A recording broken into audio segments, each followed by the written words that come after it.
Assalamualaikum warahmatullahi wabarakatuh. Selamat siang. Kita mulai kuliah kita pada hari ini.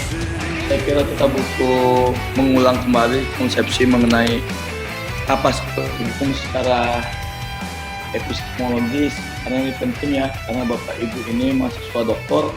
Jadi saya kira sebelum kita berpikir lebih ke eksploratif nanti analisis, akan coba diskusikan apa sih yang bernama politik hukum secara epistemologis. Ini kan yang paling tinggi itu kan filsafat ya, hukum, kemudian di bawah hukum pada teori hukum, teori hukum ada matematika hukum, yang paling ada praktik hukum. Ini Bapak Ibu dalam konteks lapisan ilmu hukum ya, yang paling tinggi itu adalah filsafat hukum.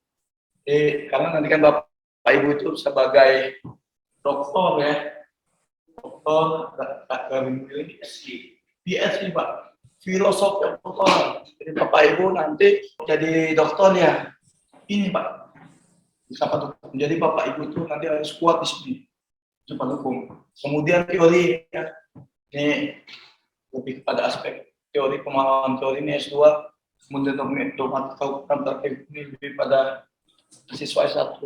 Jadi level Bapak Ibu itu level tertinggi dalam kasta ilmu pengetahuan hukum, filsafat hukum. Jadi ketika memberikan definisi misalnya, apa sih yang namanya politik hukum, maka paling tidak Bapak Ibu harus mendefinisikan secara ontologis, kemudian epistemologis, dan aksiologis. Jadi ketika nanti mendefinisikan apapun, maka di dalam pikiran Bapak Ibu di kepalanya itu ada tiga makhluk ini nih. Bisa apapun terkait dengan nomenklatur, maka tidak hanya dalam konteks yang sangat sederhana, menurut undang-undang yang namanya perkawinan itu menurut undang-undang 174 pasal 1 angka 1 perkawinan itu tidak begitu Pak. Karena kita ini adalah doktor Pak. Jadi maka berpikir ontologis. Ontologis itu berbicara mengenai hakikat maknawi Pak, unsur terdalam tulang sumsum manusia itu ya ontologis, jadi hakikat terdalamnya. Kemudian epistemologis ini bicara mengenai aspek-aspek ilmu pengetahuan, jadi menurut si A, menurut si B, menurut Hans Kelsen, menurut Hart, menurut John F. Fuller dan seterusnya. Kemudian bicara mengenai aksiologis, bicara mengenai apa aksiologis ya, di aspek dalam konteks nilai. Nah, ini yang kemudian perlu dipaham, termasuk dalam konteks definisi politik hukum. Apa sih politik hukum? Nah, politik hukum itu dalam konteks yang sederhana, ini didefinisikan misalnya dari Tengku Muhammad Radi. Pak Radi ini kepala BPHN ya.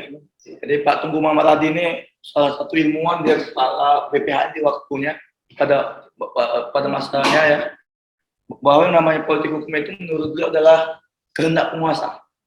Jadi seperti kita kemarin itu bicara mengenai teori yang disampaikan oleh Kelsen ya, sama dengan itu terus ya, sama dengan order S sama sovereign sama S lagi ya, dapat undang-undang ada order, ada sovereign, ada sanction. Nah sovereign nih kehendak penguasa. Jadi apa sih yang menjadi kehendak penguasa, mengenai apa hukum yang mau diberlakukan di suatu wilayah. Karena penguasa itu kan memiliki otoritas di suatu wilayah tertentu. Jadi menurut Radi adalah bahwa politik hukum itu adalah kehendak penguasa ya, mengenai apa hukum yang mau diberlakukan di suatu wilayah. Dan itu lihat ketika Bapak Ibu misalnya melihat perdebatan antara Pak Syahrir, Bung Hatta dan Bung Karno. Apa konsep negara kita? Ada yang minta misalnya konsep hukum negara kita, sistem pemerintahnya yang monarki, ada yang minta republik, itu bagian dari dinamika. Ada yang minta federal, ya. Nah itu bagian dari kehendak penguasa yang berdaulat terhadap apa yang ingin diterapkan dalam sebuah wilayah. Kemudian menurut Profesor Sudarto, Profesor Sudarto ini ahli pidana ya. Jadi kalau kita lihat Bapak Ibu, kalau dalam konteks rawi hadis gitu ya, dari Nabi Muhammad, kemudian di bawah Nabi Muhammad ada sahabat, ada tabiin ya, tabiin. Konteks hukum pidana itu yang paling pertama itu ada Profesor Mulyono dari UGM. kemudian muridnya siapa? Ada Profesor Sudarto, kemudian gua Profesor Gatot banyaknya, ada Profesor Muladi, Batanawi Arif, jadi telah ilmu itu begitu. Nah, Profesor Sudarto itu mengatakan apa sih politik hukum? Politik hukum itu adalah state policy, ya kebijakan dari negara. State policy ini dimaknai banyak ya, termasuk misalnya dalam konteks kalau kita lihat di Filipina. Di Filipina itu ada namanya Directive State Policy. State Policy.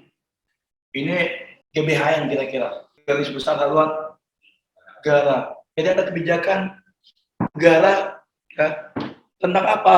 Tentang peraturan yang akan dilaksanakan atau dikendaki. Jadi ius constituendum. Ingat kan ada ius constituendum, ada ius constituendum kan? Nah, ius constituendum. Jadi kebijakan negara apa yang ingin dicita-citakan ya dikendaki untuk digunakan dalam rangka mengekspresikan kehendak masyarakat.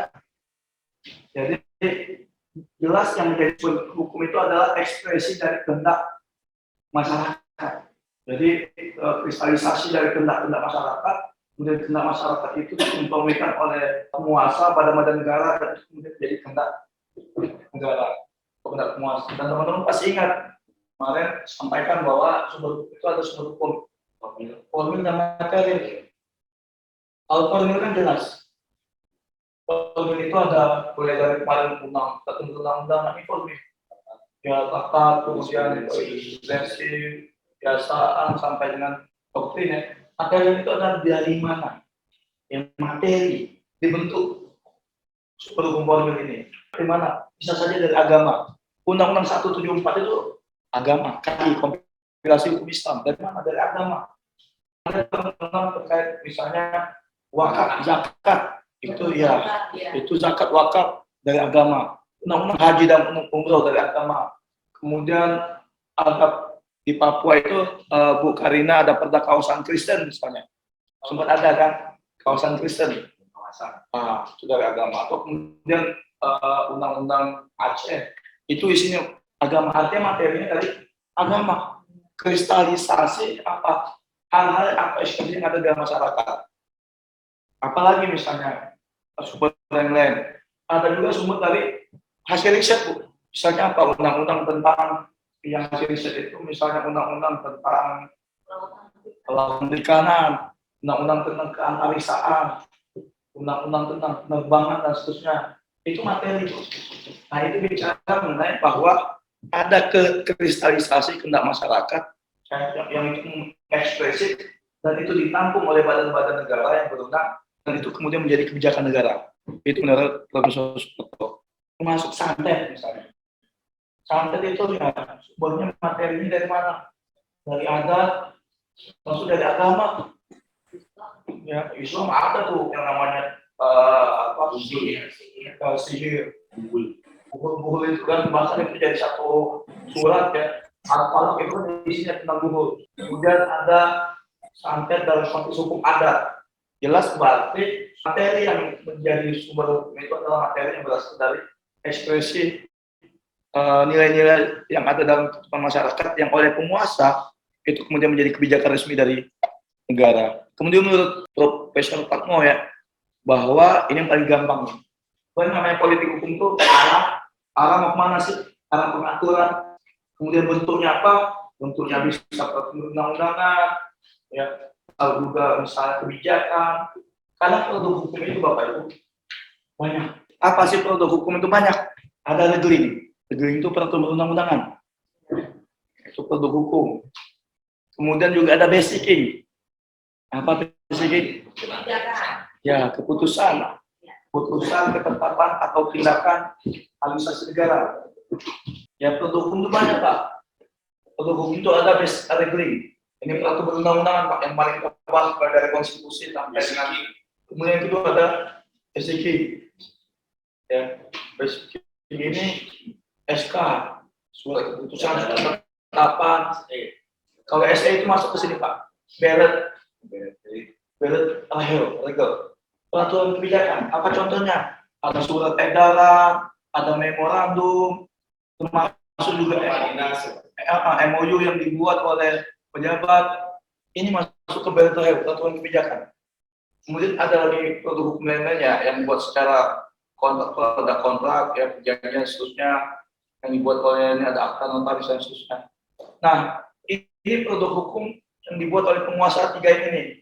Ada regling, ada basic, ada bearer level. Regling itu peraturan undang-undangan mulai dari konstitusi ya, sampai dengan peraturan desa. Basic ada keputusan presiden sampai dengan keputusan kades itu basic. Kemudian bearer level ya, ada surat edaran menteri, dirjen, bupati, wali kota, gubernur seterusnya. Ada memorandum, memo dirjen, kemudian ada MOU yang dibuat oleh badan-badan publik. Nah, ini produk penguasa. Nah, ketika bicara mengenai definisi politik hukum, jelas bentuknya apa? Ya, politik hukum. Karena produk hukum itu banyak. Bisa saja politik hukum itu kemudian bentuknya adalah peraturan undang-undangan. Oh, kita itu penting loh mengatur mengenai misalnya urgen itu hari ini terkait mengenai undang-undang omnibus law sektor kesehatan. Karena kita itu punya 15 undang-undang, Pak, yang dokter-dokter, mulai dari undang-undang kesehatan, terapi kedokteran, tenaga kesehatan, undang-undang rumah sakit, undang-undang keperawatan, banyak banget, Pak, undang-undang jaminan sosial, undang-undang karantina, undang-undang wabah, itu ngatur kesehatan. Kenapa sih nggak jadi satu saja undang-undang kesehatan yang isinya 15 undang-undang, tinggal bab, oh ini bab tentang tenaga kesehatan, oh ini bab tentang rumah sakit, oh ini bab tentang praktik kedokteran, oh ini bab tentang wabah, oh ini bab tentang kesehatan. Sekarang banyak, Pak, undang-undangnya. Nah, ini menjadi politik hukum. Ya, bentuknya apa? Termasuk juga kontennya apa. Jadi itu menurut Pak Mo bahwa yang namanya politik hukum itu adalah ya kebijakan dasar yang menentukan arah, bentuk, maupun isi dari hukum yang akan dibentuk. Ingat Bapak Ibu, jadi politik itu bicara mengenai ius constituendum, sesuatu yang akan. Coba, ya.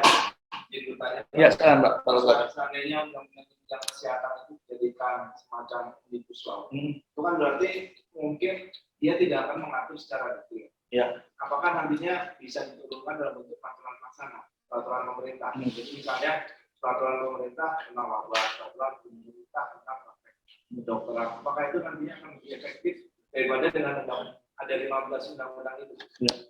Saya kira malah lebih efektif semua yang detail itu dalam undang-undang, Pak. Satu undang-undang. Lalu peraturan pelaksananya masing-masing. Iya, dan bila perlu pelaksanaan nggak usah banyak-banyak, Pak. Karena kan apa sih tujuan dari omnibus law itu? Penyederhanaan. Ada simplifikasi mengenai obesitas regulasi. Maka kayak dosen lah. Kita kan tahu persis dosen itu ada undang-undang sisdiknas, undang-undang dosen, undang-undang guru dan dosen, undang-undang pendidikan tinggi. Kalau dia punya fakultas kedokteran, ada undang-undang praktik kedokteran. Kemudian ada undang-undang kesinyoran. Kalau dia punya fakultas teknik, ada undang-undang advokat, ada undang-undang jabatan notaris. Banyak, Pak. Nah, bayangkan kalau hanya bicara undang-undang sistem pendidikan nasional, situ ada dosen, ada guru, ada praktik kedokteran yang terkait dengan dosen. Berarti bisa buat disertasi. Bisa omnibus law undang-undang di bidang kesehatan. Betul, Pak, belum ada itu, Pak. Belum ada. Jadi belum ada. Di Indonesia belum ada. Kemarin itu saya bimbing disertasi khusus sektor perpajakan, Pak. Saya bimbing disertasi. Sudah di sidang tertutup kemarin, tinggal tertutup. Teorinya bisa diambil buat kesehatan. Bisa diadopsi, Pak. Bisa dikembangkan. Betul. Nah, nanti saya akan sampaikan, Pak. Hari Kamis atau Rabu saya diminta jadi ahli presiden, Pak, di Mahkamah Konstitusi. Undang-Undang 13/2022 tentang pembentukan peraturan undang-undang itu diuji ke Mahkamah Konstitusi. Nah, saya diminta jadi ahli dari presiden untuk menjelaskan terkait mengenai metode omnibus. Nah, nanti kita setelah definisi ini kita akan lihat videonya. Kemudian menurut sakit video ya, yang di depan itu ada Portugal, hukum itu untuk manusia, bukan manusia untuk hukum. Beliau mengatakan bahwa yang namanya politik hukum adalah aktivitas memilih, ya, dan cara hendak, ya, bahasa tetap hendak. Hendak itu adalah sesuatu yang akan dipakai untuk mencapai tujuan sosial dan tujuan hukum.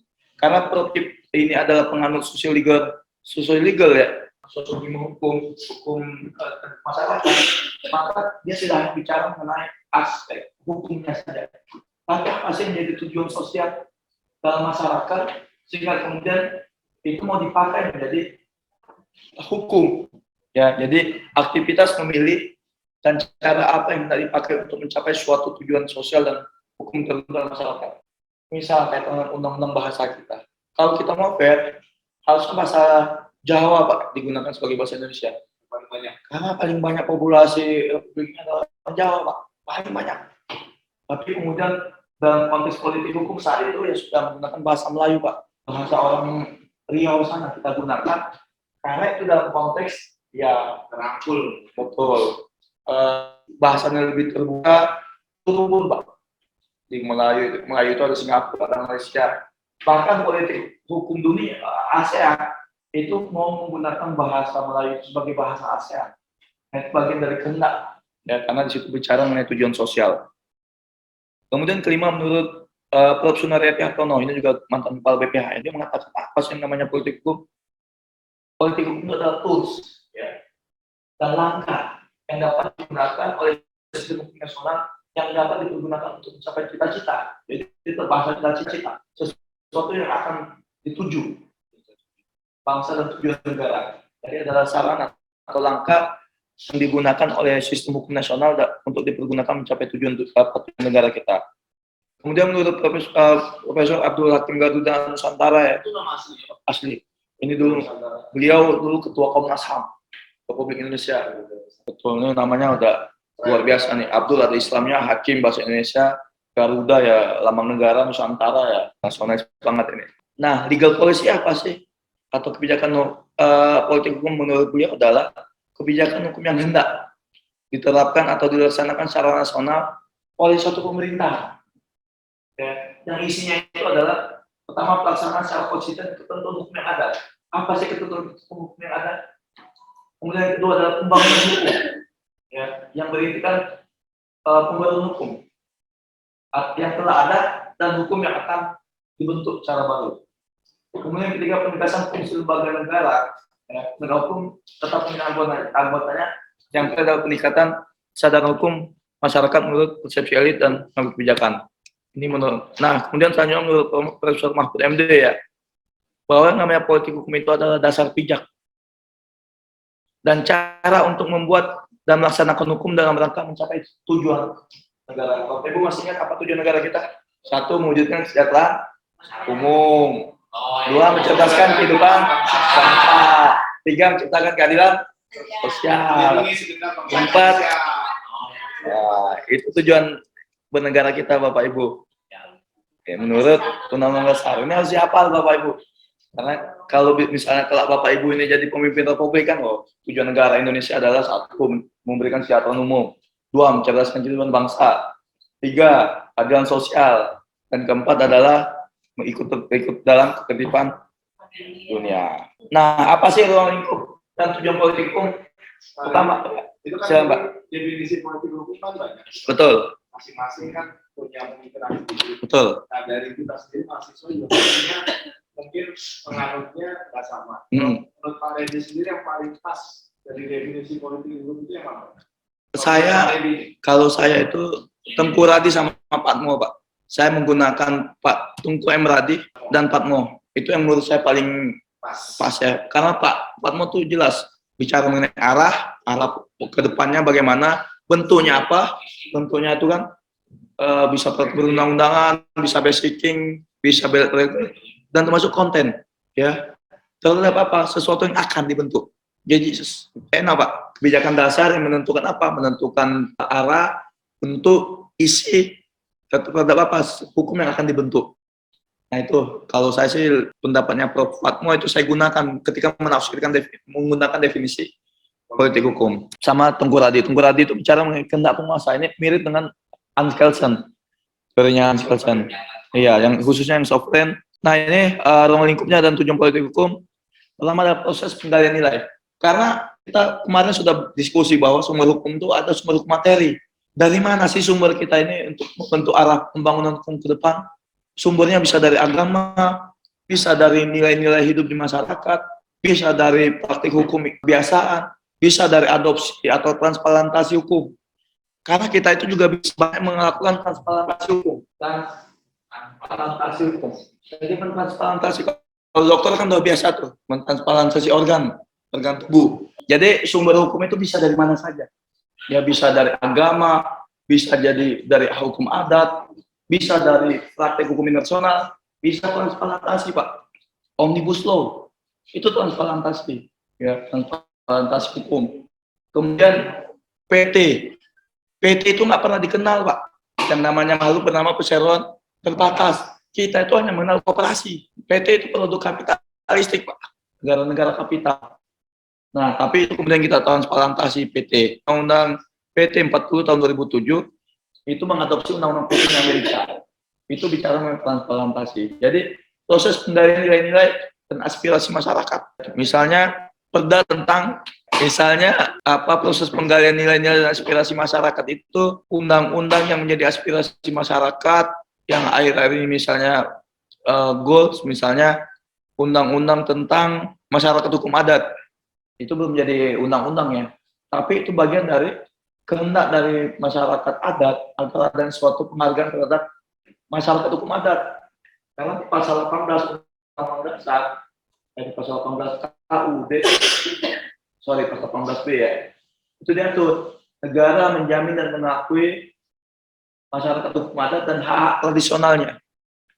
Akhirnya kemudian lahir RU tentang masyarakat hukum adat. Lalu RUU ya? RUU Pak, sampai hari ini juga belum. Itu dari tahun kapan? Itu sejak saya dulu masih di Seknek Pak, saya di Seknek itu tahun 2013, 14, RU-nya sudah ada Pak. Saya di Seknek 2007, itu udah panjang Pak. Banyak kepentingan lagi. Nah itu Pak, karena ini ketua-tuanya sudah Pak, tapi ini benturan dengan perusahaan. Karena masyarakat hukum adat ini kan banyak di kawasan hutan, perkebunan, tambangan dan seterusnya. Jadi lebih kepada intervensi. Betul. Ada gesekan antara kepentingan pelaku usaha dan kepentingan masyarakat adat. Kemudian proses artikulasi nilai-nilai dan aspirasi. Jadi ada nilai-nilai aspirasi yang kemudian atau artikulasi. Artikulasi itu sesuatu yang di pengungkapan nilai-nilai. Ya, pengungkapan nilai-nilai dan aspirasi. Misalnya masyarakat menghendaki ada dibentuk undang-undang tentang olahraga gitu. Akhirnya ada undang-undang tentang keolahragaan. Walaupun menurut saya apakah iya olahraga itu harus diatur? Karena sekarang itu dikit-dikit ada undang-undangnya Pak. Apa sih nggak ada undang-undangnya? Undang-undang pramuka, undang-undang perbukuan. Buku aja ada undang-undangnya Bu. Jadi padahal ya dalam konteks kedaya gunanya apa? Jangan-jangan lebih banyak modal untuk membuat undang-undangnya dibandingkan manfaat yang diperoleh ketika undang-undang itu dibentuk. Ya kan untuk bikin undang-undang itu Bapak Ibu itu butuh banyak nasi bungkus. Ya kan berapa hotel harus disewa meeting room untuk rapat, berapa negara harus dikunjungi untuk studi banding, berapa konsultasi publik, berapa rapat dengan pendapat umum, berapa reses dan seterusnya. Sehingga kemudian jangan-jangan lebih banyak modal untuk membentuk undang-undang dibandingkan manfaatnya secara ekonomi. Kemudian ruang lingkupnya lagi ada proses perumusan dan pengesahan. Jadi bagaimana hukum itu dirumuskan dan disahkan. Termasuk ketika undang-undang itu sudah jadi, itu bagaimana disosialisasikan, bagaimana dilaksanakan, bagaimana dievaluasi, dan termasuk bagaimana diubah dan disesuaikan. Nah ini kira-kira alur berpikirnya. Pertama ada subjek hukum, ya. Bedanya transportasi hukum dengan asimilasi hukum. Nah asimilasi belum ada Pak, tapi cocok kalau Bapak keluarkan teori asimilasi itu Pak. Jadi transplantasi hukum ini, ya tadi Pak, menggunakan sistem atau ketentuan di negara lain untuk digunakan di negara lain dengan syarat apa? Syarat adalah dia tidak mengganggu sistem hukum yang sudah ada. Artinya tidak mencabut rumpun akar rumpun, Pak. Dia nggak boleh kemudian merusak tatanan sudah asas. Itu asimilasi. Kalau asimilasi itu kalau dalam undang-undang dasar itu bisa di asimilasi kita lebih kepada aspek hukum. Tapi kalau hukum itu ya tadi ada praktik hukum atau ketentuan hukum di negara yang sudah establish menggunakan praktik hukum itu kemudian digunakan oleh negara lain untuk kemudian menjadi sistem hukum di negara lain tersebut. Ini transplantasi, kayak transplantasi Pak. Ya. Contohnya omnibus. Nah ini subjek hukum Pak. Subjek hukum itu ada dua ya. Ada reh person, ada natural person. Ada reh person, subjek badan. Reh person ya. Misalnya PT, yayasan, CV, dan masuk ke masyarakat hukum adat. Kemudian ada natural person atau natural person. Natural person. Ini perorangan Pak. Bapak A, Bapak B, dengan catatan dia harus cakap hukum ya, untuk melakukan perbuatan hukum. Kemudian dia melakukan perbuatan hukum. Ya, perbuatan hukum baik secara privat maupun secara dalam konteks hubungan dengan kenegaraan ya, baik secara privat maupun publik dia sebagai warga negara. Praktik itu terus berulang kemudian jadi isu hukum dan kemudian itu jadi politik hukum. Jadi intinya politik hukum itu adalah dari subjek hukum. Jadi dari manusia yang kemudian memerlukan sesuatu kaidah, aturan yang kemudian dengan dibentuk kaidah itu bisa memberikan kepastian hukum yang adil bagi perbuatan hukumnya. Itu dalam konteks bagaimana politik hukum itu dibentuk dalam dimensi yang lebih praktis ya. Nah, saya ingin menunjukkan teknologi itu filsafat ilmu pengetahuan, Pak. Aksiologi kaitan kemanfaatannya, Pak. Makanya di situ bicara mengenai kedaya gunaan, kehasil gunaan dan seterusnya, Pak. Jadi apakah bermanfaat atau tidak? Saya mau lihat kan ini politik hukum juga. Politik hukum juga yang saya kira bisa Bapak Ibu. Sidang dibuka dan nyatakan terbuka untuk umum. Assalamualaikum warahmatullahi wabarakatuh. Selamat siang, salam sejahtera untuk kita semua. Agenda sidang untuk perkara nomor 69 tahun 2022 adalah mendengar keterangan yang di Zoom beneran Bapak Ibu dan saksi dengar Pak dari jelas. Presiden. Ahli yang dihadirkan yaitu dua orang, Profesor Dr. Bayu Dwi Anggono dan Dr. Ahmad Reddy.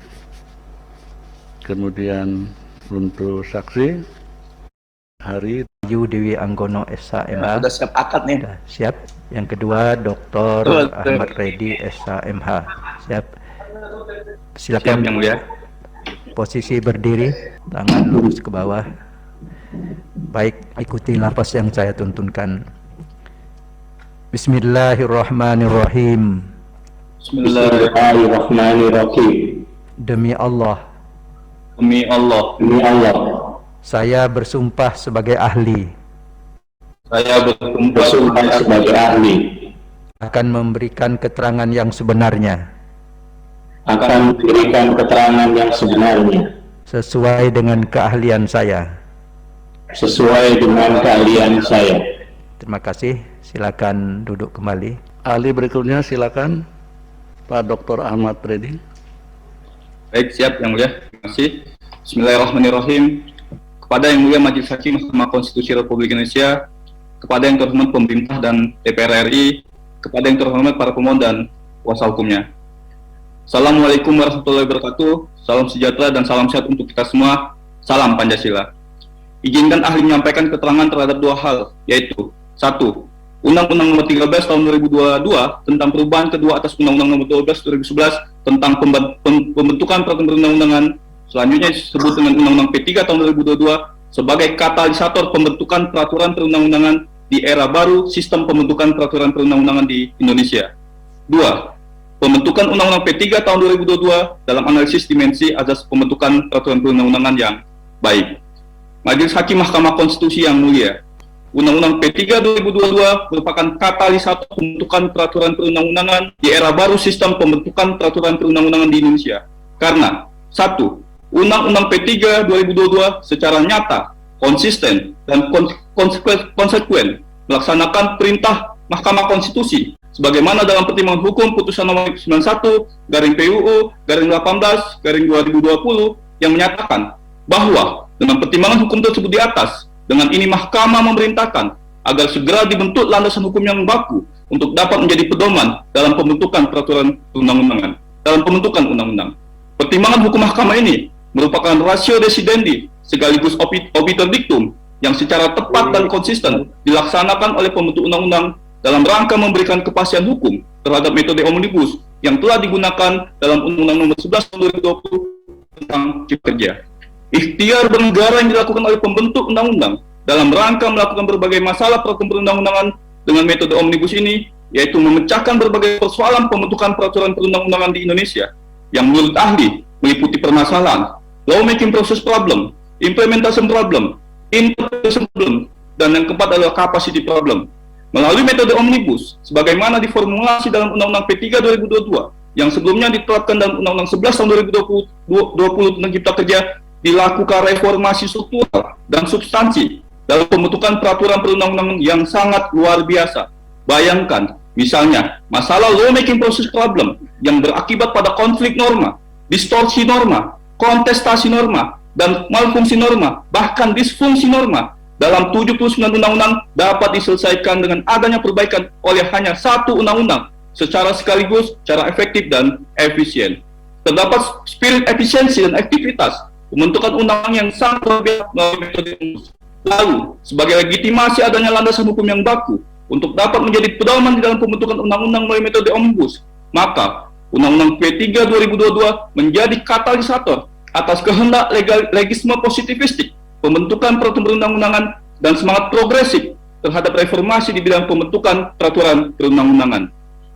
Metode omnibus yang diformulasi dalam Undang-Undang P3 2022 hanya salah satu dari banyak metode yang dapat digunakan dalam rangka melakukan reformasi pembentukan peraturan perundang-undangan.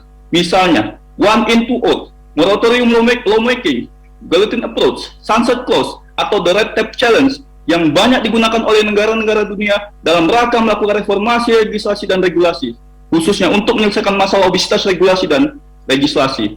Berbagai metode ini sejatinya telah diinsersi dalam peraturan perundang-undang secara reguler di Indonesia. Misalnya, meletakkan perintah pencabutan lebih dari 2 undang-undang selevel, 182 regulation, dalam ketentuan penutup suatu peraturan perundang-undangan, atau memberlakukan suatu norma atau peraturan perundang-undangan dalam masa tertentu, atau sunset clause, dalam ketentuan peralihan atau ketentuan penutup peraturan perundang-undangan. Namun, tidak dengan metode omnibus yang tidak dapat diinsersi dalam penyusunan secara reguler peraturan perundang-undangan di Indonesia. Metode omnibus menggabungkan berbagai materi muatan yang baru yang belum pernah ada dalam peraturan perundang-undangan sebelumnya, mengubah ketentuan dalam berbagai peraturan perundang-undangan yang telah ada, atau mencabut berbagai peraturan perundang-undangan yang telah ada ke dalam satu peraturan perundang-undangan secara sekaligus. Melalui sebuah review yang mendalam, cermat, dan saintifik, kemudian diidentifikasi, diinventarisir mana saja peraturan perundang-undangan yang di-maintain, disimplifikasi, atau dieliminasi, termasuk memformulasi norma baru yang belum ada landasan peraturan perundang-undangan sebelumnya, dalam rangka memberikan kosong hukum yang selaras dan senyawa dengan arah pengaturan peraturan perundang-undangan yang akan dibentuk. Basis reviewnya sederhana, yaitu is it legal, is it needed, is it business friendly, are fees necessary and reasonable, tentu dengan menjadikan Pancasila dan Konstitusi sebagai landasan utama pembentukan peraturan perundang-undangan. Yang Mulia Majelis Hakim Mahkamah Konstitusi, berbagai metode ini tercipta karena ada masalah teknis hukum, yaitu multiplicity of complex operating regulations, no clarity of valid regulations, absence of a system to identify implicitly repeat decrease, overlap of authorities issuing regulations, inconsistency in regulation drafting cycles across institutions, dan lack of specific mechanism to study the economic impact of new regulations. Progresivitas pembentuk undang-undang di Indonesia yang memerlukan metode dalam menyelesaikan berbagai peraturan perundang-undangan ini pun didukung penuh oleh Mahkamah Konstitusi dalam putusan nomor 91 PU garis datar 18 Romawi garis miring 2020 yang memerintahkan agar pembentuk undang-undang segera membentuk landasan hukum yang baku untuk dapat menjadi pedoman dalam pembentukan undang-undang. Jadi jelas, Undang-Undang P3 2022 merupakan katalisator dalam sistem baru pembentukan peraturan perundang-undangan di Indonesia. 2. Memenuhi berbagai kebutuhan hukum pembentukan peraturan perundang-undangan. Undang-Undang P3 merupakan katalisator pembentukan peraturan perundang-undangan karena berupaya memenuhi berbagai kebutuhan hukum peraturan perundang-undangan. Ada 20 substansi dalam Undang-Undang P3 yang merupakan pemenuhan kebutuhan hukum pembentukan peraturan perundang-undangan, yaitu 1. Perubahan penjelasan pasal 5 huruf G mengatur mengenai azas keterbukaan. Perubahan pasal 9 mengatur mengenai penanganan pengujian peraturan perundang-undangan. disetujui bersama, namun belum disampaikan kepada Presiden. Mengatur mengenai mekanisme, mengatur mengenai pemantauan dan penilaian undang-undang, penguatan sumber daya manusia dalam pembentukan peraturan perundang-undangan, pembentukan peraturan perundang-undangan yang ramah terhadap penyandang disabilitas, perkuatan partisipasi masyarakat, teknis analisis dan evaluasi regulasi, dan berbagai norma lain yang diakomodasi dalam Undang-Undang P3 2022 sebagai upaya pemenuhan hukum ke masyarakat dalam pembentukan peraturan perundang-undangan yang baik. Berbagai materi baru ini merupakan bentuk pengayaan Undang-Undang 12 tahun 2011 dan Undang-Undang 15 tahun 2019 yang perlu dilakukan agar tercipta suatu produk peraturan perundang-undangan yang menciptakan strong collective intelligence, inclusive and representative institution, trust and confidence, legitimasi dan responsibility, improved understanding, opportunity for citizens, dan accountable and transparent dalam pembentukan peraturan perundangan. Ikhtiar pembentukan undang-undang ini terlihat dari setiap norma yang ada dalam Undang-Undang P3 tahun 2022.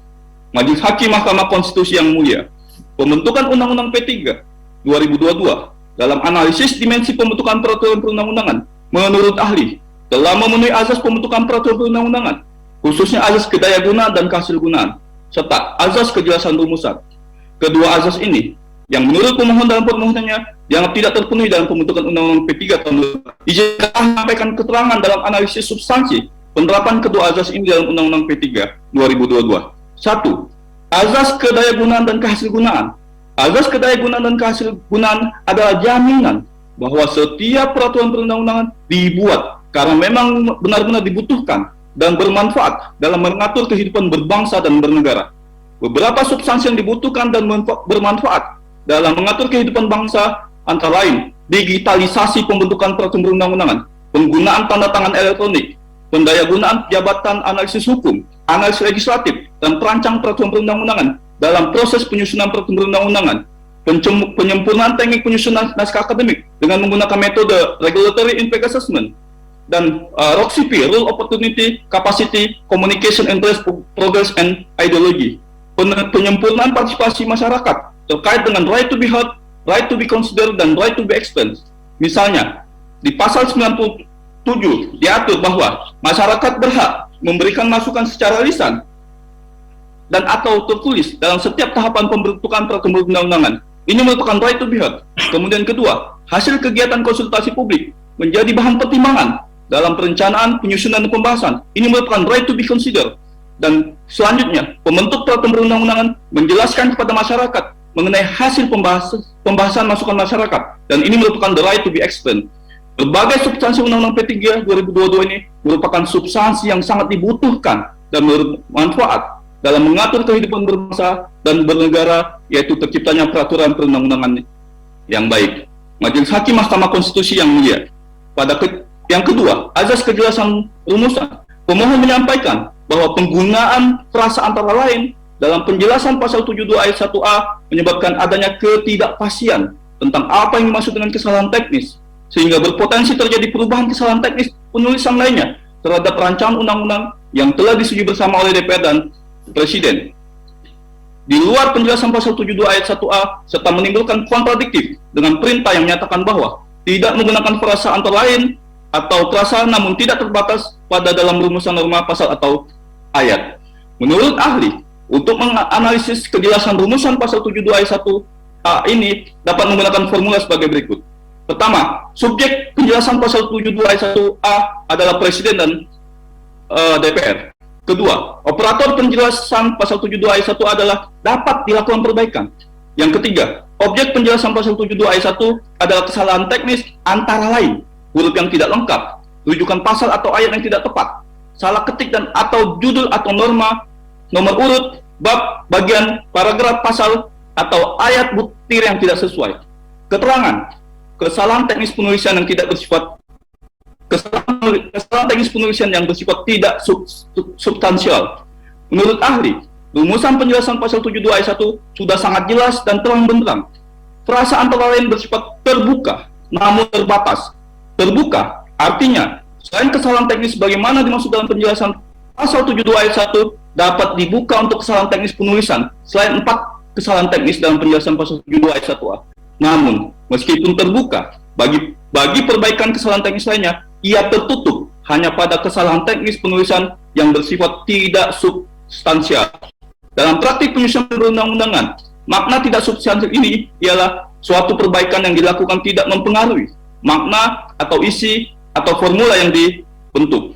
Dalam praktiknya, keempat kesalahan ini merupakan kesalahan teknis yang biasa dalam penyusunan peraturan perundang-undangan. Kesalahan atau typo error ini dalam praktiknya sering saja terjadi, sehingga dengan adanya formula normatif mengenai landasan hukum perbaikan kesalahan penulisan ini, maka akan memberikan kepastian hukum rumusan norma dalam pembentukan peraturan perundang-undangan.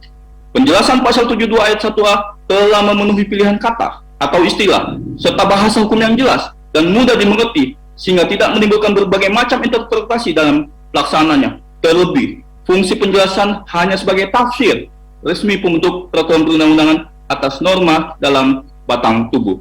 Penjelasan bukan norma, ia hanya sebagai sarana untuk memperjelas norma dalam batang tubuh. Penjelasan tidak dapat digunakan sebagai dasar hukum untuk membuat peraturan lebih lanjut dan tidak boleh mengandung rumusan yang berisi norma. Majelis Hakim yang mulia, berdasarkan pemaparan ahli di atas, maka ahli berpendapat bahwa Undang-Undang P3 2022 telah memenuhi azas pembentukan peraturan perundang-undangan, khususnya azas kedayagunaan dan kehasilgunaan, serta azas kejelasan rumusan. Majelis Hakim Mahkamah Konstitusi yang mulia, akhirnya, demikian keterangan ahli pada persidangan Mahkamah Konstitusi yang mulia ini. Sebelum ahli mengakhiri keterangan ini, izinkan ahli menyampaikan pepatah yang sering nenek-nenek kampung ahli sampaikan pada cucunya, yaitu, janganlah jadi tikus yang nandani labu. Yaitu, janganlah seseorang memperbaiki sesuatu yang malah akan merusak sesuatu itu. Tikus merupakan hewan pengerat yang tidak akan mungkin memperbaiki labu, karena ia akan malah merusak pemakannya. Begitu pula dengan Undang-Undang P3 2022, ada semangat perbaikan secara struktural dan substansional yang dilakukan oleh pembentuk undang-undang, baik dalam rangka melaksanakan perintah Mahkamah Konstitusi terkait landasan hukum metode omnibus maupun dalam rangka memenuhi kebutuhan hukum bernegara dan menghasilkan peraturan perundang-undangan yang baik dalam rangka membahagiakan kebahagiaan bagi sebanyak-banyak rakyat dan bangsa Indonesia. Akhirnya, demikian keterangan ini saya sampaikan. Semoga Allah Subhanahu wa taala menolong bangsa dan negara ini. Inde detail leges B potier omni poset. Hukum harus dibuat. Jika tidak, maka orang yang kuat akan mempunyai kekuasaan yang tidak terbatas. Namun, jangan jadikan tidak ada hukum sebagai alasan ketika penguasa ingin membahagiakan rakyatnya. Namun, tidak ada hukum membuat dirinya tidak dapat berbuat untuk kebahagiaan bagi sebanyak-banyak rakyatnya. Wallahu a'lam bishawab. Assalamualaikum warahmatullahi wabarakatuh. Baik, terima kasih ahli Dr. Ahmad Reddy. Ini politik hukum nih, Undang-Undang P3. Jadi Undang-Undang P3, Undang-Undang Perundang-undangan itu dibentuk oleh pemerintah dan DPR karena melaksanakan putusan MK. Jadi kan MK itu menyatakan Undang-Undang Cipta Kerja, pembentukan peraturan perundang-undangan itu kan ada dua lah. Ini reguler, Pak. Ini omnibus. Apa sih omnibus itu? Omnibus itu adalah penggabungan banyak ya, perundang-undang, banyak undang-undang, Pak. Bisa PP, bisa PP. Banyak undang-undang dalam satu PUU secara sekaligus. Isinya bagaimana? Isinya bisa menambahkan materi baru, materi muatan baru. Yang kedua, bisa mengubah ketentuan dalam PUU yang sudah ada. Yang ketiga, mencabut ketentuan PUU yang sudah ada juga. Nah, misalnya Cipta Kerja, ada beberapa materi yang itu nggak ada undang-undangnya, Pak. Misalnya, contohnya, bank tanah. Mungkin Bapak Ibu ada dosen agraria di sini atau yang bisa biasa. Bank tanah itu belum ada, itu ada di RUU Pertanahan. Tapi RUU Pertanahan itu belum pernah disahkan. Maka bank tanah ini belum ada, Pak. Landasan pijaknya undang-undang berapa yang ada di Republik ini. Tapi ini perlu diatur. Maka bank tanah itu dimasukkan. Ada juga mengenai LPI, Pak. Lembaga Pengelolaan Investasi atau INA. Ya, itu adanya PP. Apa dengan CEP? Ya, PMK. Atau Menteri Keuangan. Tentang INA tadi apa banyak, Pak? INA itu Indonesia Nasional Investment Nasional apa gitu, Pak. Nah itu ini, Pak, belum pernah ada dasar hukumnya, Bu. Iya, padahal ini kan ini INA LPI, ya Investment Authority ya, Indonesian Investment Authority nih, Indonesian ini. Nah ini lembaga negara, loh, Pak. Lembaga sui generis sama seperti bank tanah. Bank tanah itu nggak ada di Undang-Undang Agraria. Ada dulu di RUU Pertanahan, tapi itu lanjut di demo oleh mahasiswa, Pak, waktu itu ditolak. Nah, ini isinya menteri-menteri semua. Ini lembaga penginvestasi sebagai SWF, Sovereign Wealth Fund, seperti hasanahnya Malaysia. Kalau Singapura itu ada Temasek, Temasek atau Hasanah punya Malaysia. Kita pengen Pak punya seperti mereka. Kita punya bentuk INA ini. P-nya itu pengelola ya? Lembaga penginvestasi. Jadi dia mau investasi. Nah, ini contoh. Itu omnibus Pak. Kan nggak mungkin bentuk undang-undang baru. Ya sudah dimasukin saja. Atau mengubah undang-undang lain. Nah dia ini mengubah Pak. Ada 70 undang-undang diubah. Undang-undang kesehatan diubah. Undang-undang ketenagakerjaan diubah. UMKM. Undang-undang minerba, migas, panas bumi. Undang-undang kehutanan, undang-undang lingkungan diubah Pak oleh Cipta Kerja. Yang ketiga mencabut. Ada beberapa undang-undang yang dicabut. Nah, ini metode omnibus. Kalau pakai reguler nggak bisa Pak. Reguler itu ya undang-undang baru. Undang-undang tentang pembentukan atau undang-undang P3 yang ketigaan. Ya ada undang-undang tentang bagaimana domestic proses atau undang-undang pencabutan, ya. Undang-undang perubahan, undang-undang tentang misalnya undang-undang nomor berapa tentang perubahan atas dibahas. Itu reguler. Lalu bagaimana begini? Nggak ada Pak. Tiba-tiba ada undang-undangnya kita masukkan. Di dalam juga ada yang ubah undang-undang yang lain, ada yang mencabut. Nah ini model omnibus. Jadi kayak tambal sulam ya Pak? Betul. Pak, kalau mau kodifikasi di mana? Kodifikasi bisa masuk sini, reguler. Ya sudah, undang-undang digabungkan semua di satu undang-undang. Tapi undang-undang Cipta Kerja kan enggak. Ada pasal dalam pasal, mengubah, mencabut. Misalnya pasal 7 sini. Ini pasal 7 sini. Kemudian pasal 1 kemawi menambahkan ayat baru, gitu kan? Biasa kan? Ayat baru ya dalam pasal ini sehingga pasal ini berbunyi seperti ini. Hanya metode ini yang bisa Pak. Bayangkan Kalau ya. misalnya omnibus law itu Ya Pak. Undang-undang 13 itu masih berlaku. Undang-undang tenaga kerjaan. Masih. Tapi Jadi pasal cuma merubah betul. pasal tertentu aja ya. Betul. Tapi Tapi revisinya ya Pak. tapi ada beberapa pasal yang diubah. Pasal tentang tenaga kerja asing diubah. Pasal tentang upah minimum diubah. Kemudian pasal tentang pesangon diubah. Kemudian pasal tentang outsourcing, alidaya ya, diubah. Kemudian pasal tentang jam kerja diubah Pak. Jadi Undang-Undang 13 tahun 2003 tentang tenaga kerja diubah. Tapi ada pasal-pasal yang oleh Undang-Undang Cipta Kerja diubah. TKA misalnya. Kalau dulu kan TKA ada yang namanya izin TKA.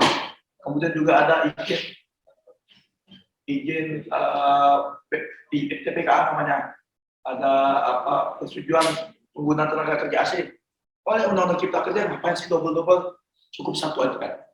Atau tentang outsourcing. Dulu itu outsourcing itu hanya boleh untuk kegiatan yang non bisnis Pak, yang non core bisnis. Jadi dosen misalnya di perguruan tinggi, dosen itu nggak boleh outsourcing.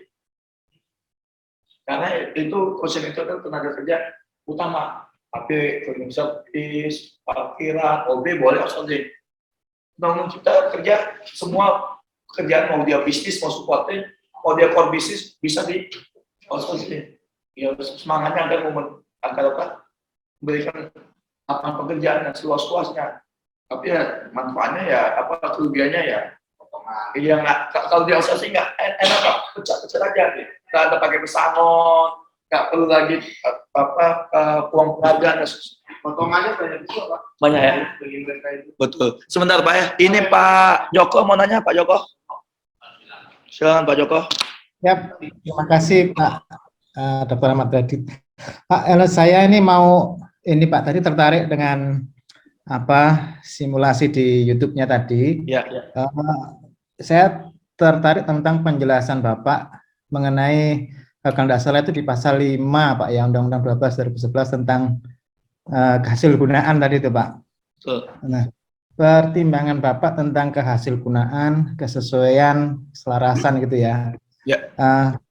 Nah ini bagaimana sih Pak caranya kita seperti Bapak tadi menyimpulkan bahwa di sini terdapat kehasilgunaan yang baik atau tidak.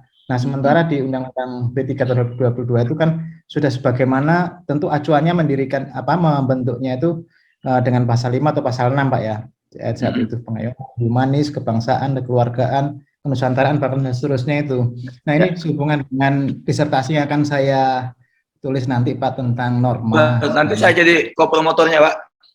Siapa? Terima kasih Pak. Nah, untuk menganalisa norma ini, melihat celah apakah sudah dapat Pak itu dikategorikan dalam analisanya nanti tidak memenuhi kehasilgunaan atau kurang maksimal kehasilgunaannya. Ya. Mohon pencerahan Pak. Baik, Pak Joko, nanti keterangan saya Pak, keterangan ahli saya share di grup di room chat ini Pak, biar Bapak nanti bisa baca Pak ya keterangan ahli kemarin di MK, Pak, biar langsung saya. Nah, siap Pak. Siap. Ya. Pak, izin Pak, mau bertanya Pak. Ya, biar sekalian saya jawab. Silakan. Terkait dengan tadi kehasilgunaan dan daya gunaan ya, saya mau bertanya, kalau menurut Pak Reddy, bagaimana seharusnya posisi MK saat ini dalam sistem ketatanegaraan kita? Karena kalau saya tidak salah, mohon dikoreksi ya Pak ya, Mahkamah Konstitusi itu kan negatif legislator ya, kalau saya tidak salah ya, legislator negatif, bukan legislator positif seperti DPR, saya misalnya seperti itu. Nah, sementara dalam banyak putusan itu, justru MK bertindak seolah-olah sebagai positif legislator. Pertanyaan pertama, apakah ini sehat atau berdampak baik terhadap sistem ketatanegaraan kita? Yang kedua, apakah putusan-putusan MK selama ini negatif legislator, sementara dalam beberapa putusan itu kayaknya sih lebih semi positif legislator gitu Pak. Jadi tidak inkonstitusional bersyarat sepanjang tidak dimaknai ABCD. Itu kan seolah-olah membuat norma baru sebenarnya. Apakah memang praktek ini dapat dibenarkan dan di luar negeri itu seperti apa sih Pak sebenarnya MK itu? Apakah mereka murni negatif legislator atau dalam konteks tertentu juga dia berubah sebagai positif legislator? Seperti itu Pak Reddy. Baik, pertama merespon pertanyaan dari Pak Joko ya. Bagaimana sih mendeteksi mengenai asas kedayagunaan dan kehasilgunaan itu? Sebenarnya bisa kita gunakan dengan dua pendekatan Pak ya. Yang pertama adalah dengan ex ante, yang kedua adalah post ante Pak. Kedayagunaan dan kehasilgunaan itu bisa dicek dengan, kalau ex ante itu dengan mekanisme peninjauan dan pemantauan. Peninjauan dan pemantauan. Jadi kan dalam konteks pembentukan peraturan undang-undang itu ada 5 Pak Joko. Perencanaan, penyusunan, pembahasan, setelah dibahas, ditetapkan, disahkan, setelah itu diundangkan. Itu pembentukan. Kemudian dilanjutkan lagi. Dilanjutkan dengan tahap penyebarluasan. Setelah disebarluaskan, maka ada yang namanya forum peninjauan dan pemantauan. Ini masuk ke Undang-Undang 15 tahun 2019 tentang perubahan atas Undang-Undang 12 2011. Ada bab tentang peninjauan pemantauan pasal 97 bahwa peraturan undang-undangan itu setelah disebarluaskan harus dicek keberlakuannya dengan dipantau dan ditinjau Pak. Nah, pemantauan peninjauan ini nanti produknya bisa saja undang-undangnya itu diubah, direvisi ya, atau dicabut. Nah, ini untuk melihat apakah undang-undang itu berdaya guna, berhasilguna Pak, dalam konteks yang namanya post ante. Ya, jadi undang-undang sudah jadi, kemudian dia sudah bagaimana kemudian dalam konteks efektivitasnya. Itu untuk melihat kehasilgunaan dan kedayagunaan yang langsung di masyarakat. Jadi bekerjanya undang-undang di masyarakat. Itu post ante. Tapi ada yang ex ante Pak. Jadi undang-undang itu belum bekerja Pak. Kayak Undang-Undang 13 2022 tentang pembentukan peraturan perundang-undang yang tadi diuji ke Mahkamah Konstitusi kan beberapa bulan Pak barang itu jadi. Belum efektif diterapkan masyarakat. Tapi bisa dianalisis dengan menggunakan ex ante tadi. Bagaimana cara menganalisisnya? Ya, misalnya tadi saya menggunakan dengan mekanisme analisis substansi Pak. apakah pasal-pasal di dalam Undang-Undang 13 tahun 2012 dengan penalaran yang wajar, penalaran hukum yang wajar, itu kira-kira bisa memberikan manfaat atau tidak? Misalnya, di Undang-Undang 13 itu mengatur mengenai bahwa yang namanya pembentukan peraturan perundang-undangan itu harus melibatkan penyandang disabilitas. Kemudian ketika dipublikasikan, produk undang-undang itu harus kemudian dipublikasikan yang ramah disabilitas. Pertanyaannya, ini dalam konteks analisis kita, Pak, bermanfaat atau tidak, Pak? Jadi ada undang-undang yang dengan huruf Braille misalnya. Kira-kira bermanfaat atau tidak? Dengan penafsiran yang wajar, itu pasti kita sepakat di kelas ini, Pak, itu akan bermanfaat, Pak. Manfaat. Sama seperti Quran, Pak. Selama ini misalnya orang baca Quran kan yang, mohon maaf, saudara kita yang tunanetra kan nggak bisa baca, Pak. Ya, siap. Akhirnya dibuat produk Al-Quran yang ada huruf Braille-nya. Oh, mereka bisa baca. Bayangkan undang-undang itu nanti undang-undang yang huruf Braille juga, Pak. Jadi, saudara-saudara kita yang berkebutuhan khusus, yang menyandang disabilitas, itu bisa membaca undang-undang dengan kemudian huruf Braille. Artinya tanpa itu bekerja secara langsung di masyarakat, dengan penafsiran yang wajar, yang sederhana, kita meyakini 1000% konten dari pasal tadi itu pasti memiliki kedayagunaan dan kehasilgunaan. Kira-kira sepakat ya Bapak Ibu? Ketika ada undang-undang yang kemudian ramah disabilitas, kita sepakat. Walaupun undang-undang itu belum diluncurkan masyarakat, tapi dengan membaca norma itu, kita 1000% yakin bahwa undang-undang ini dibutuhkan oleh penyandang disabilitas. Nah, itu analisis ex ante, Pak. Jadi, walaupun dia belum diterapkan, tapi dengan logika penalaran yang wajar, kita meyakini 1000% bahwa norma itu adalah norma yang berhasil guna dan berdaya guna. Nah, itu dalam konteks melihat Pak, apakah kedayagunaan dan kehasilgunaan itu bisa kemudian ada atau tidak dalam sebuah rumusan norma di peraturan perundang-undangan. Kemudian yang kedua adalah asas kejelasan rumusan. Nah, kan ini kan Undang-Undang 13 2022 ini diuji, Pak, karena dianggap melanggar asas pembentukan peraturan perundang-undangan. Dua asas yang dilanggar, yang dianggap dilanggar oleh pemohon. Yang pertama adalah asas kedayagunaan dan kehasilgunaan. Yang kedua yang dilanggar adalah asas kejelasan rumusan. Yang ketiga adalah asas keterbukaan. Itu yang diajukan oleh pemohon, Pak Said Iqbal dan kawan-kawan. Jadi teman-teman dari Serikat Buruh menguji Undang-Undang 13 tahun 2022 itu dianggap tidak memenuhi tiga asas tadi.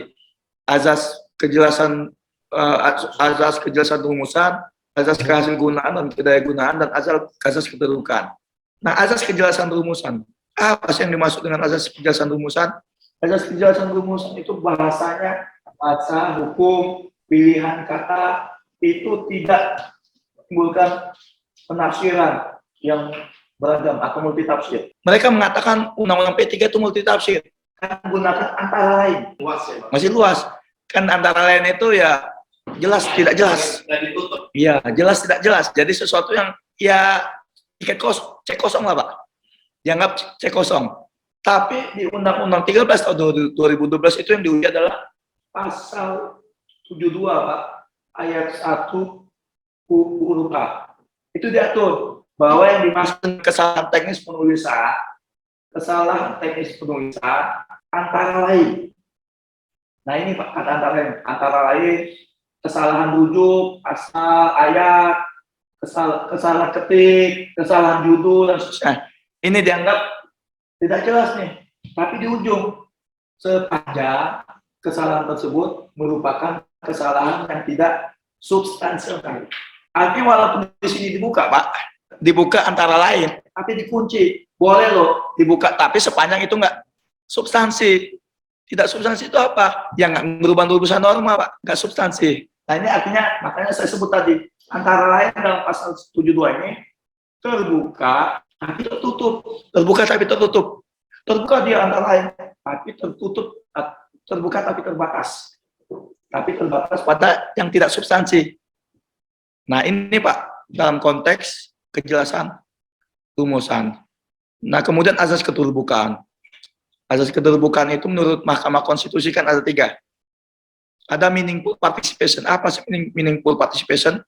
Ada right to be heard, right to be considered, dan right to be explained. Jadi undang-undang itu dianggap memenuhi asas keterbukaan sepanjang dia ada right to be heard, Ya, ada right to be considered, pertimbangan dipikirkan. Yang ketiga adalah right to be external. Dijelaskan. Ini keterbukaan, dan kata MK harus ada meaningful participation, partisipasi yang bermakna. Jadi menurut MK, yang dinamakan dengan asas keterbukaan itu adalah terpenuhnya meaningful participation. Apa sih meaningful participation itu? Meaningful participation itu adalah right to be heard, right to be considered, right to be external. Masyarakat. Siapa masyarakatnya? Tentu masyarakat yang memiliki legal standing. Undang-undang kesehatan nggak mungkin kita tanya ke insinyur, Pak. Yang kita tanya dokter gigi, subjek hukumnya harus yang tepat, Pak. Karena dokter itulah yang terpengaruh, dokter itu yang terdampak. Nggak mungkin kita tanya ke insinyur. Undang-undang jabatan hakim, nggak mungkin kita tanya Pak Dokter. Kita tanya ke hakim, kita tanya ke Bang Hasil dan teman-teman. Undang-undang guru dan dosen, undang guru dan dosen, Pak. Nggak mungkin kita tanya ke dokter. Jadi, bukannya itu sudah diakomodir di naskah akademis. Nah, naskah akademis itu ya apa? Ya hanya bagi scientific evidence, Pak. Nanti kita sampai situ, Pak. Nah, legasi itu otomatis ini 3 indikasinya. Masyarakat itu adalah masyarakat terdampak. Yang kedua, masyarakat itu adalah masyarakat yang terpengaruh. Yang ketiga adalah masyarakat intellectual community. Kalau kampus itu undang-undang apapun pasti punya legal standing, Pak. Fakultas Hukum Universitas Borobudur, apapun rancangan undang-undangnya punya legal standing. Karena barangnya adalah undang-undang, pasti dia akan memiliki masukan minimal konteks normatifnya, legal standing dan seterusnya. Tapi terdampak. Undang-undang kesehatan yang terdampak siapa? Ya dokter gigi, ya tenaga kesehatan, masyarakat hubungan kesehatan, pelaku usaha, Pak, rumah sakit dan seterusnya. Pasti itu yang akan diundang. Nggak mungkin kita undang asosiasi insinyur, Pak, asosiasi konsultan jasa pertambangan. Karena nggak punya legal standing, Pak. Dia datang juga bingung mau bahas apa ini. Itu dinamakan partisipasi publik. Jadi partisipasi publik itu juga terbatas. Siapa yang didengar itu orangnya yang punya legal standing. Siapa yang kemudian dipertimbangkan masukannya. Siapa yang kemudian menjelaskan. Saya menjelaskan RUU kesehatan ya kepada dokter. Nah, mungkin saya ke asosiasi penambang timah Indonesia atau asosiasi batubara Indonesia. Untuk apa menjelaskan tentang undang-undang kesehatan? Saya akan jelaskan bisa saja ke rumah sakit misalnya. Nah, itu dalam konteks meaningful participation. Terpengaruh itu ya misalnya ini masyarakat, Pak. Dia ada masyarakat yang terdampak ini pasti dokter, Pak. Terpengaruh ini juga bisa saja Pemda, Pak. Bukan pasiennya ya? Pasien dia terdampak, Pak. Pasien levelnya terdampak. Pasien, dokter, sedangkan dia, Bu. Nah, MK itu bagaimana? MK itu dia itu memperluas fungsinya. Pertama sebagai the guardian of ideology. Jadi patologinya itu bukan hanya undang-undang dasar. Pancasila pun diuji oleh MK. Kemudian yang kedua, the guardian of the sole interpreter of constitution. Jadi yang menafsirkan undang-undang dasar itu MK. Yang ketiga adalah the protector of human rights. Yang penjaga HAM. Apa contoh the protector of ini? Ya ada kemudian warga negara punya hak untuk menguji segala macam ya ini. Kemudian yang ketiga itu adalah the protector, the keempat adalah the protector of democracy. Apa tugas demokrasi ini? PHPU, Pak, perselisihan hasil pemilihan umum. Kalau ribut-ribut sengketa pileg, pilpres, KMK, Pak, pilkada. Walaupun MK mengatakan, udahlah, itu mendingan bikin peradilan khusus saja. MK dalam putusan jelas, untuk sengketa penyelesaian hasil pemilihan umum, bikin saja peradilan khusus. Karena MK itu bukan mahkamah kalkulator, Pak. Kan yang diuji itu jumlah suara, Pak. MK itu menguji undang-undang dengan undang-undang dasar sesuai dengan Supernova teori. Kan Supernova teori yang lain MK itu jelas, Pak. Di sini ada konstitusi sebagai, di sini ada ada gulnom ya, norma dasar dan seterusnya. Tugas MK itu adalah menguji pemberlakuan norma ini, Pak. MK dan MA.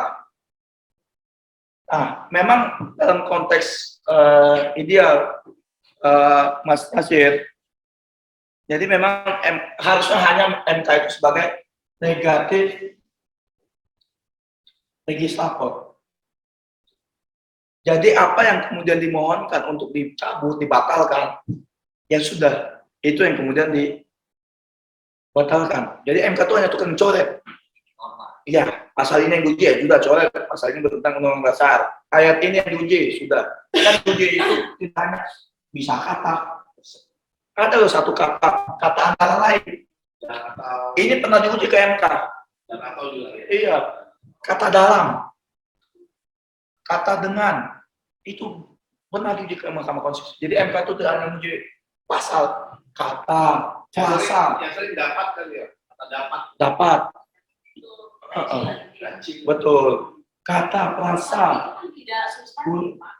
Tapi ada substansi juga Bu ini. Jadi multitafsir. Misalnya diatur dengan undang-undang, diatur dengan PP, diatur dalam PP. Kan beda Bu. Kalau diatur dengan PP, ya PP-nya itu berarti adalah PP-nya bisa.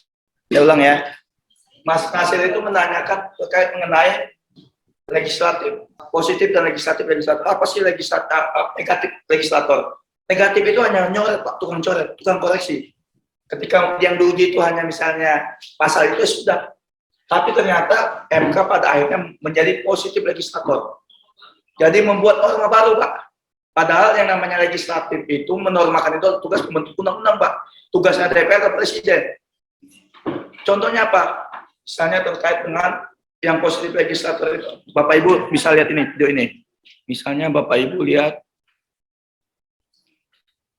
saya pernah ada di ILC Pak, bahas mengenai putusan MK ya terkait mengenai bukan yang LGBT Bu, putusan MK LGBT itu di ILC ya terkait mengenai positif dan negatif legislator. Banyak misal kaitan dengan Mucicah Mukhtar itu positif legislator. MK mengatakan bahwa anak memiliki hubungan kepedataan dengan bapaknya sepanjang dapat dibuktikan dengan pengetahuan teknologi tes DNA. Nah itu kan positif Pak, itu norma undang-undang. Itu bukan kerjanya MK harusnya. Itu kerjanya DPR dan pemerintah ketika merevisi Undang-Undang 174 misalnya. Tapi MK merasa perlu. Kalau kemudian ini tidak dinormalkan, maka akan ada kekosongan hukum. Buktinya bermanfaat putusan itu. Sekarang banyak nih, kalau misalnya ada anak yang di luar nikah, yang butuh pasien hukum dengan bapaknya, maka dia tinggal cek DNA. Sepanjang kemudian terbukti oleh misalnya pusat laboratorium forensiknya Polri atau rumah sakit bahwa DNA-nya ini betul, pengadilan dapat menetapkan bahwa anak luar kawin ini memiliki hubungan kekeluargaan dengan bapaknya. Itu positif legislator. Jadi memang kontra juga Mas Nasir. Saya orang yang perlu terhadap positif legislator karena banyak sekali ada masalah putusan MK itu tidak diimplementasikan oleh pembentuk undang-undang. Undang-undang migas itu diuji tahun 2012. Migas yang membubarkan BP Migas. Sampai sekarang undang-undang migas itu nggak diubah oleh pembentuk undang-undang DPR dan pemerintah. Ada kepentingan juga ya. Nah, karena ada tekanan dari pelaku usaha, ada tekanan dari sikap pekerja, ada tekanan dari BUMN dan seterusnya. Ini nggak selesai-selesai. Akhirnya migas kita makin hari makin nggak jelas. Nah, jadi saya orang yang kemudian setuju lah. Atau misalnya MK pernah terkait mengenai pasal zina ya. Pasal zina itu juga diuji oleh ibu-ibu dari PPB ya. Karena pasal zina itu tidak sesuai dengan konteks hukum nasional kita. Zina itu dianggap apabila salah satu atau keduanya sudah menikah. Iya, kalau misalnya si X dan si Y ini lajang, apapun alasannya itu dianggap zina, baik secara hukum agama maupun hukum adat. Tapi hukum nasional enggak. Itu hukum kolonial, hukum Belanda Pak, yang orang Belanda aja udah ada KUHP baru, kita masih pakai KUHP. Itu kaitan dengan pasal yang sekularistik, liberalistik, kapitalistik. Yang atasnya Sekular Pak. Sekularistik, liberalistik, kapitalistik, individualistik. Ini nggak cocok Pak dengan agama kita, dengan semua agama kita Pak. Mau Islam, Kristen, Katolik, Hindu, Buddha, Konghucu, hukum adat kita nggak ada Pak. Kita itu masyarakatnya itu antara diri Tuhan dan alam itu satu kesatuan, Pak. Kita ini bagian dari alam semesta. Kita tunduk pada hukum alam dan hukum Tuhan, Pak. Liberalis, enggak, kita itu masyarakat guyup, Pak. Kita itu bukan penganut masyarakat yang suka-suka bebas-bebas. Kita masyarakat bukan masyarakat kapitalistik. Ekonomi kita ekonomi gotong royong, Pak, kekeluargaan. Nah, ini ya walaupun ini di demo pas masuk RUKHP ya, karena ada mahasiswa nggak setuju pasal ini dipidana, Pak. Ya anak zaman sekarang, Pak. Terkait dengan tadi penerapan posisi Negatif sama negatif legislatif dan kemudian MK penerapan asas tadi yang positif itu dampaknya akan menjadi presiden bahwa MK bisa membuat norma baru sehingga presiden itu akan terus berlanjut. Di sini nanti dampaknya bagi lembaga legislatif yang membentuk undang-undang akan jadi malas. Kenapa? Biar aja MK yang nanti yang membuat norma baru gitu. Sehingga akan berdampak secara merusak sistem gitu. Nah, oleh karena itu kalau mau tegas, kalau memang kata-kata MK ditetapkan sebagai hanya negatif legislator gitu, maka itu hentaki. Walaupun konsekuensinya nanti ada semacam konsumen hukum ketika pemerintah masuk DPR-nya tidak menindaklanjuti dari putusan MK tersebut. Namun demikian, kalau misalnya dibuat aturan, kalau nanti presiden dan DPR tidak menilai putusan MK itu dengan membentuk dibuat norma baru, bisa aja pemerintah ini melanggar undang-undang, misalkan demikian. Nah, ini menjadi dasar untuk dapat impeachment misalnya, karena salah satu dasar soal presiden itu di-impeach, itu kan melanggar ketentuan.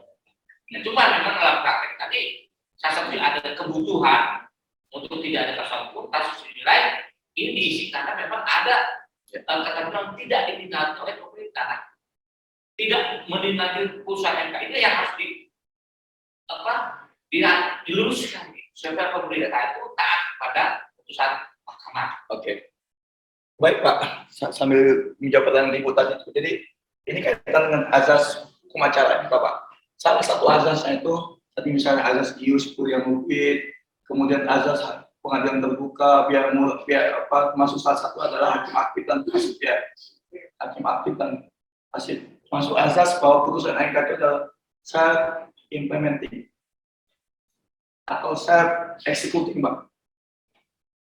Nah, sebelum saya jawab pertanyaan ini kaitan dengan putusan, kaitan dengan hakim aktif. Karena gini, Bu. Jadi kan MK itu tadi pertama dia menguji undang-undang terhadap undang-undang dasar.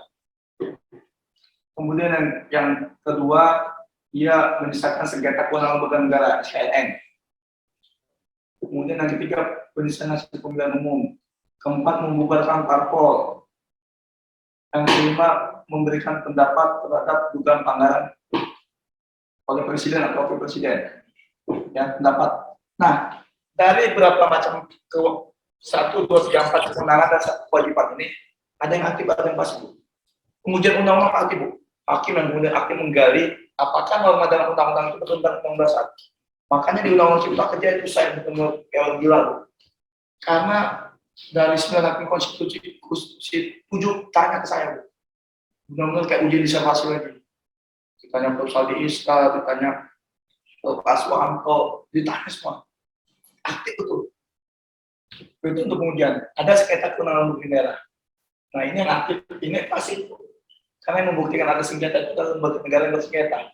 Hakim hanya dalam konteks menilai. Termasuk dalam konteks pendapat adanya pelanggaran oleh presiden. Ini juga pasif. Tapi kalau yang misalnya PHPU aktif, Bu. Coba kita lihat di Pilpres antara Pak Jokowi dan Pak Prabowo. Itu saksi itu kan sampai di sama hakimnya kan benar-benar dicecar, Bu. Saksi-saksi yang dihadirkan oleh para pihak. Ini ada yang aktif, ada yang pasif. PHPU ini aktif, SKL ini pasif. Pengujian JR ini aktif, SKL ini pasif. PHPU ini aktif. Kemudian parpol ini pasif. 8 ini pasif ini, Bu. Jadi memang dalam konteks aktif dan pasif. Nah, lanjut ke pertanyaan tadi, kaitan dengan putusan MK. Putusan MK itu harusnya ada langsung otomatis, Mas. Dia itu self-implementing dan executing. Dia langsung berdaya guna. Jadi ada yang kemudian harus ditindaklanjuti dengan perubahan undang-undang, ada yang kemudian otomatis berlaku. Apa yang perlu ditindaklanjuti oleh undang-undang? Misalnya batas usia perkawinan. MK mengatakan batas usia perkawinan itu harus 21 tahun. Kan dulu 19 ya. 16 dulu. 16 bagi perempuan, 19 bagi laki. MK mengatakan 21 tahun. Laki-lakinya. Ya, laki-laki perempuan, Pak. Dua-duanya 21. Tapi kemudian ada dispensasi. Dinaikkan 21-19. Jadi bonus 19. Akhirnya diubah dengan undang-undang, Pak. Undang-undang 174 itu diubah. Berarti ini harus ditindaklanjuti. Ada yang kemudian berlaku otomatis. Yang berlaku otomatis itu mesti campuran. Ya. Itu undang-undang perkawinan nggak perlu lagi. Dengan putusan ini, hakim di kamarnya agama di tempatnya Mas Nasir itu harus ketika ada orang minta penetapan punya hubungan perdata dengan bapaknya, itu otomatis dengan menggunakan putusan ini. Walaupun praktiknya itu banyak, beberapa pengadilan negeri dan pengadilan agama itu menolak. Saya menugaskan mahasiswa untuk riset apa sih harus mereka menolak ketidakpatuhan terhadap putusan MK. Sederhana, ternyata karena tidak tahu ada putusan MK itu. Jadi pengadilan-pengadilan negeri yang 3T lah. 3T apa? 3T itu terluar, di ujung-ujung Republik, Terpencil, terpencil. Satu lagi, terbelakang. nah ini biasanya akses terhadap informasi itu agak kurang, Pak. Udah internetnya mati pun, jangan internet listrik aja nggak ada, Pak.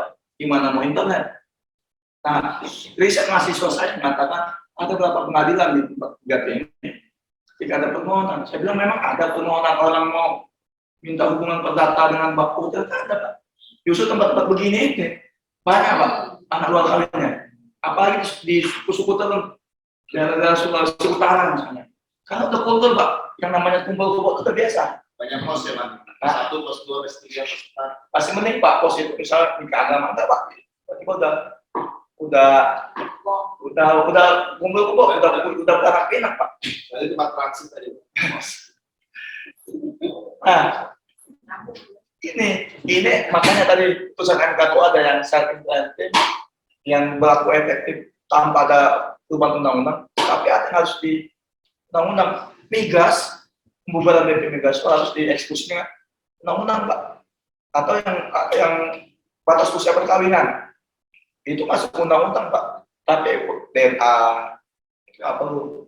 Pak Mahfud MD mengatakan MK itu harus hanya sebagai negatif legislator. Iya. Tapi zaman Pak Mahfud itu MK, putusan majelis kita zaman siapa? Pak Mahfud. Iya. Putusan pemidana terhadap anak dulu itu pelaku pidana anak itu umur sekian, kemudian oleh MK di umurnya sekian, itu tidak banyak Pak Mahfud MD.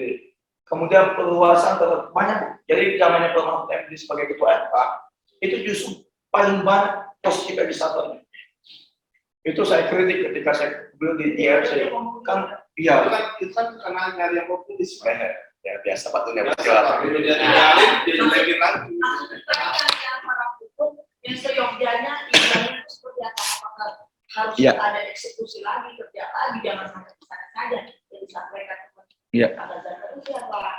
Praktek di negara dunia itu hanya negatif, Bu. Negatif legislator. Austria itu kan menjadi negara yang merupakan MK pertama kali berdiri di Austria, negaranya Austria, negaranya Kelsen. Itu MK pertama kali berdiri di Austria. Kita ngikutin MK-nya Austria. MK Austria sebagai negatif. Jadi hanya tukang coret saja, ada koreksi. Eksekusi silakan parlemen. Harus ada diri kan salah nih. Betul. Ada eksekusi. Ideal begitu. Hanya tukang coret, kemudian langsung Pak nggak pernah ada yang protes. banyak, Pak. MK itu menjadi positif. Banyak, Pak. Itu sempat diusulkan, sudahlah. Harusnya di undang-undang MK yang baru itu masa waktu putusan MK itu harus dilaksanakan paling lama 30 hari. Sejak 30 hari diputus, maka pembentuk undang-undang harus segera memperbaiki, Pak. Jadi ada 30 hari. Karena kan di Undang-Undang 12/2011, salah satu alasan untuk masuk prolegnas kan prolegnas itu ada dua, Pak. program legislasi nasional ya, ada yang kumulatif terbuka, ada yang reguler. Apa sih kumulatif terbuka itu? Jadi dia bisa masuk setiap saat. Kalau ini yang regulernya harus direncanakan dulu. Jadi prolegnas itu kan begini Bapak Ibu. Tahapan pembentukan perundang-undangan itu 4. Perencanaan, penyusunan, pembahasan, penetapan, pengesahan, pengundangan 5. Perencanaan, penyusunan, pembahasan, penetapan, pengesahan, pengundangan. Nah, perencanaan dokumennya itu adalah prolegnas, undang-undang itu. Program legislasi nasional. Jadi 5 tahun ke depan itu apa saja sih RU yang mau dibentuk? Itu direncanakan di prolegnas. Tiap tahun ada namanya prolegnas tahunan. Nah, tiba-tiba ada undang-undang yang tidak masuk prolegnas, tapi diuji ke MK, maka dia punya tiket khusus, Pak. Jadi tanpa direncanakan dia bisa masuk kapan saja untuk diubah, bebas. Dia punya tiket prioritas, Pak. Nah, apa saja yang punya tiket prioritas itu? Pertama, menjalankan putusan MK. Kedua, dalam rangka melakukan ratifikasi terhadap perjanjian nasional. Yang ketiga, perubahan APBN. Yang keempat itu pemekaran penggabungan otonomi daerah baru. Itu nggak perlu masuk prolegnas. Jadi 4 hal ini, Pak. Soal satu lagi adalah penetapan Perpu menjadi undang-undang. Ya, itu dia punya prioritas. Tidak masuk prolegnas, dia masuk terbuka, tiap waktu bisa dimasukkan. Ada. Di Undang-Undang 12.2011 tentang pembentukan perundang-undangan bahwa 5 ini RUU ini dia tanpa masuk prolegnas dia bisa langsung otomatis terbuka apa saja masuk. Yang pertama menjalankan putusan MK, yang kedua ratifikasi perjanjian internasional, yang ketiga Perpu jadi undang-undang, yang keempat itu pemekaran penggabungan daerah, yang kelima itu adalah APBN, pengesahan APBN. Nah, pelaksanaan putusan MK jelas Pak. Wah, udah harusnya di undang-undang MK itu 30 hari sejak putusan MK pembentuk undang-undang itu langsung merevisi undang-undang yang dikatakan oleh MK itu pasalnya dicabut. Betul. Kalau tidak dilakukan gimana? Ya kan undang-undang. Nah sebenarnya undang-undang itu banyak nggak dilakukan. Contohnya adalah di ketentuan penutup undang-undang itu selalu peraturan pelaksanaan dari undang-undang ini selambat-lambatnya itu dibentuk dalam waktu 1 tahun, Pak. PP Perpres itu 1 tahun. Kenyataannya ada 2 tahun, 3 tahun, 4 tahun. Apakah presiden melakukan pelanggaran hukum? Secara akademik iya. Tapi secara hukum harus kemudian PMH dulu, Pak. Ada namanya forum on problematic overhead that perbuatan menghukum oleh masa atau pemerintah. Harus digugat dulu ke pengadilan negeri bahwa presiden tidak menjalankan undang-undang on problematic overhead that. Nah, presiden itu menurut pasal 7A Undang-Undang Dasar dinyatakan melanggar hukum itu bukan pengadilan negeri, tapi Mahkamah Konstitusi, Bu. Kan pasal 7A itu kan presiden dapat di-impeachment apabila ada pendapat DPR yang mengatakan presiden melakukan pelanggaran hukum dan itu dia sampaikan ke Mahkamah Konstitusi. MK akan menilai presiden ini benar nggak melanggar hukum atau enggak. Itu menjadi alasan bagi MK memberikan rekomendasi kepada DPR untuk kemudian mengimpeachment.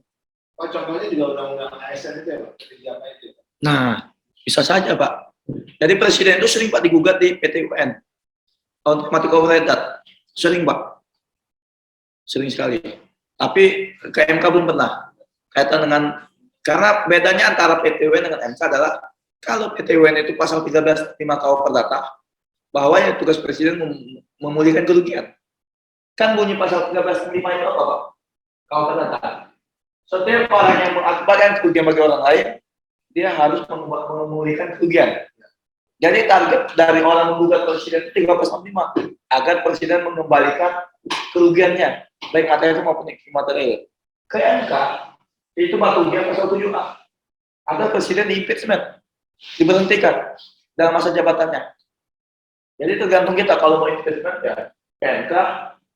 Tapi yang punya legislasi MK adalah DPR. Kalau sini bisa kita Pak.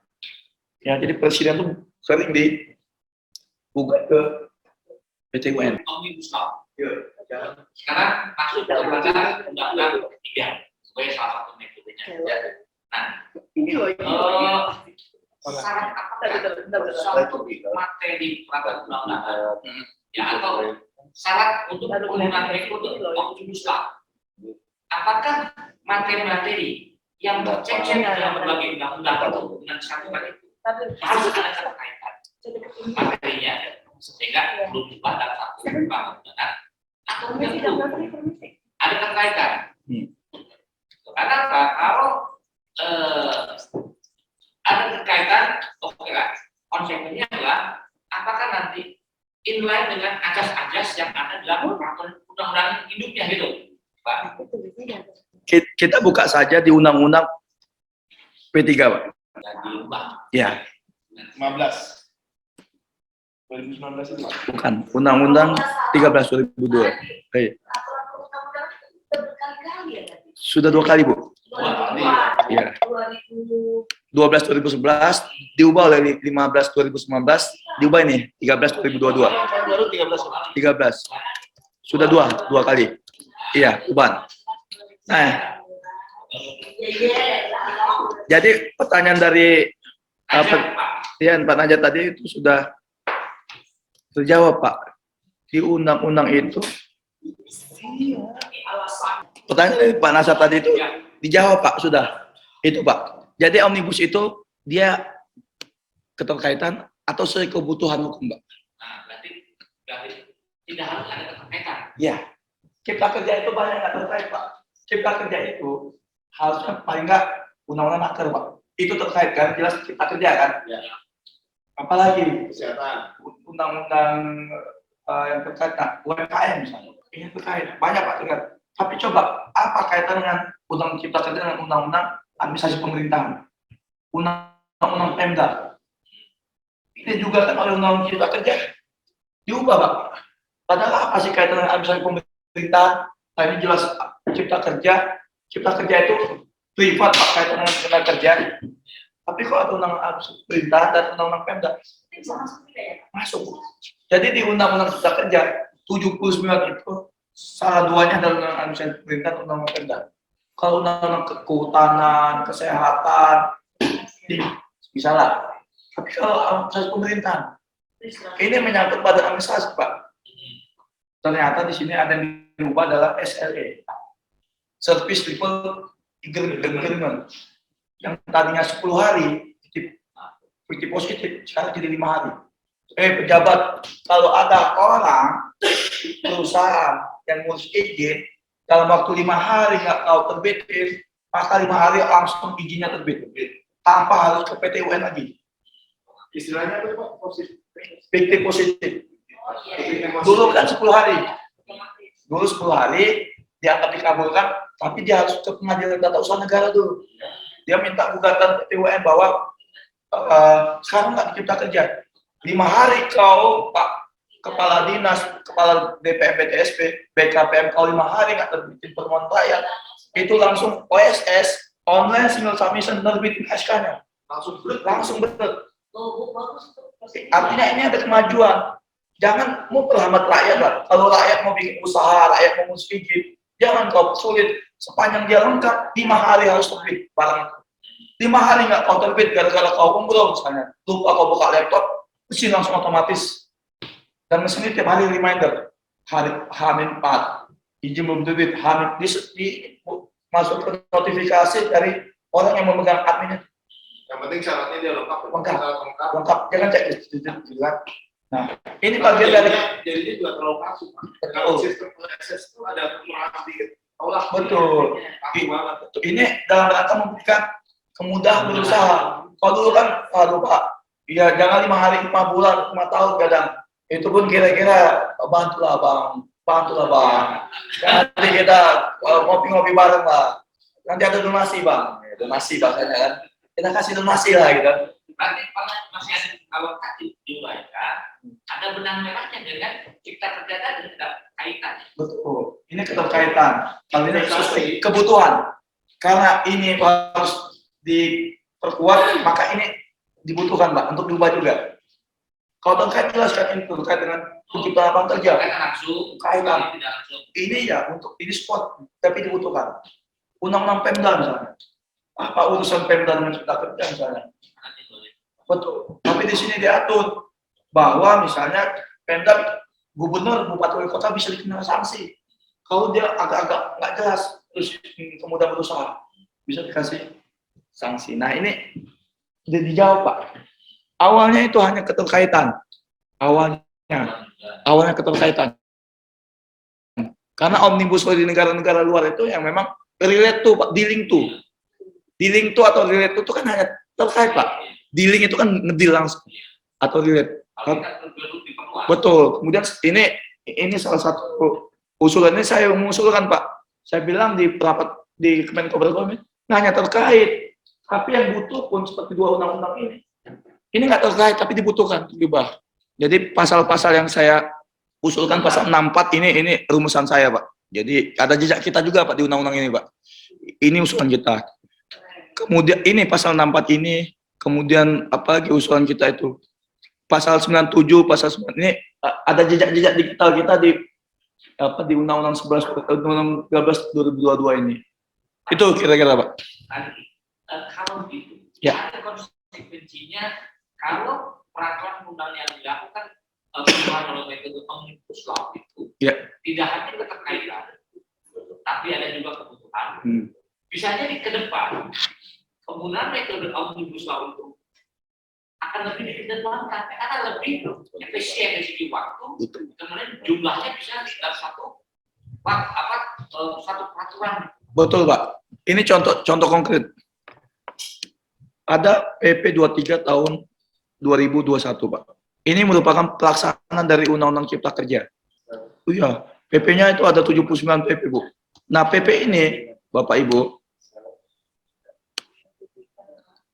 PP ini itu menggabungkan 1, 2, 3, 4, 5, 6, 7, 8. Ada 8 omnibus lagi Pak. Jadi makin simpel. Tadinya 8 PP Pak. Ada PP 4 tahun 2004 tentang perencanaan kehutanan. Ada PP ini. Sekarang digabung jadi 1 PP Pak. Pasalnya banyak 300 memang. Tapi lebih simpel Pak. Biaya nyusunnya lebih efisien. Dan rakyat pun kalau lihat, udahlah, pokoknya kalau bicara kehutanan, lihat 1 PP ini. Dulu kan PP 6 2000 ini, PP 10 2000 ini, PP 24. Kita pun lebih enak. Tinggal baca babnya saja. Oh, saya butuh tentang bab tentang penggunaan kawasan hutan. Di PP itu lihat bab itu aja Pak. Jadi dengan metode omnibus di undang-undang, di bawah pun bergerak Pak omnibus. Jadi yang tadi itu, ini Bapak Ibu saya tunjukkan data. Berapa sih jumlah regulasi di negara kita ini? Iya. Iya. Bahkan di tempat saya, Pak, sampai SE pun yang bukan rata-rata itu dibuat metode omnibus. Betul Pak. Pergub pun berarti bisa ya Pak? Bisa Pak. Bisa Pak. Pak, boleh nggak disebutkan bahwa omnibus law itu merupakan suatu inovasi dalam hukum. Betul Bu. Kalau di negara lain udah ada Pak? Banyak Pak.